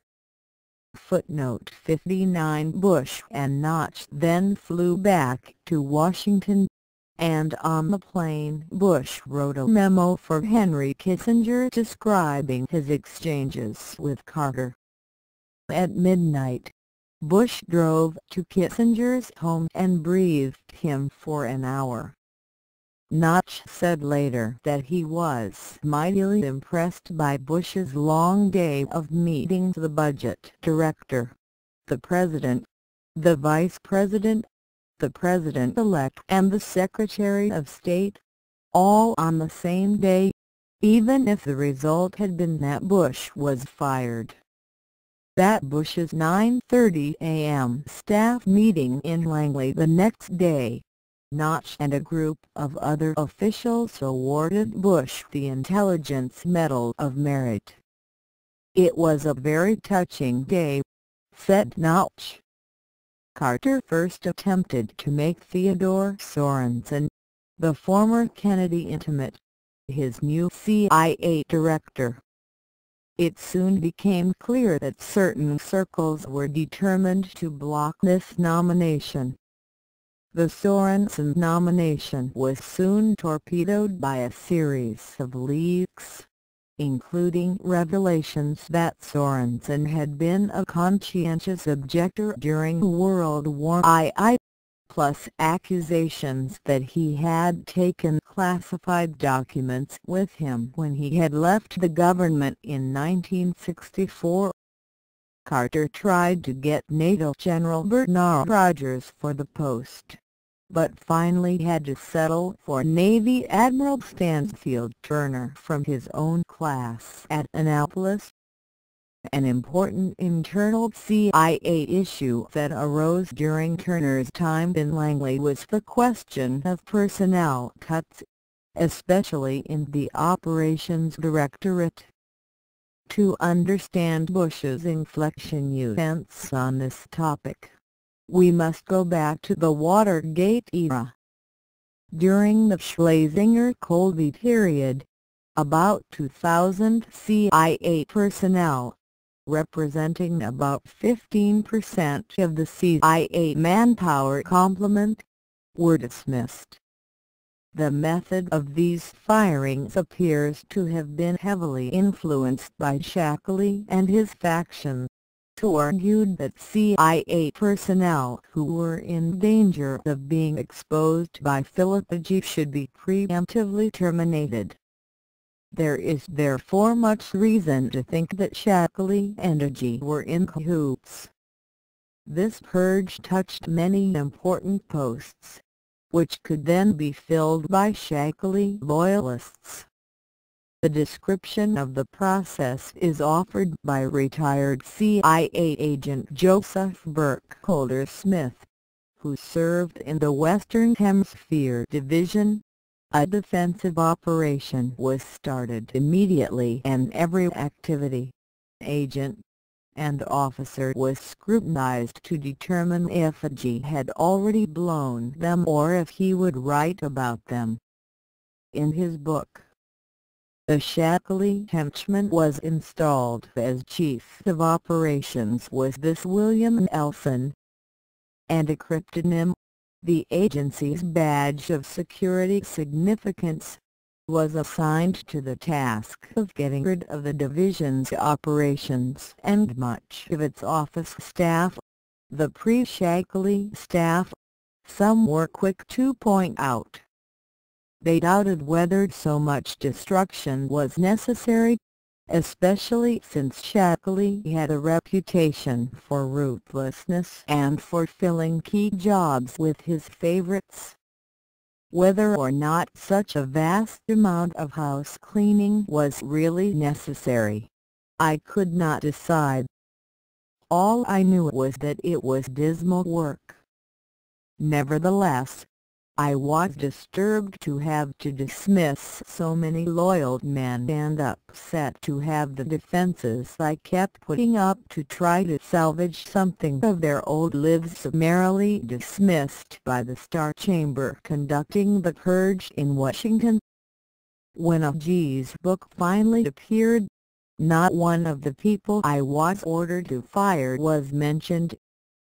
Footnote 60. All of the CIA's divisions were purged, with justifications offered that ranged from the threat of denunciation by a G to budget constraints to poor performance to the need to make room for new blood. Schlesinger, who fired 630 officers in 5 months, was said to be accompanied by bodyguards during this period for fear that some disgruntled covert warrior might exact a horrible revenge. During Bush's tenure, the same William Nelson apparently mentioned by Smith seems to have suggested that the administrative purge had not gone far enough.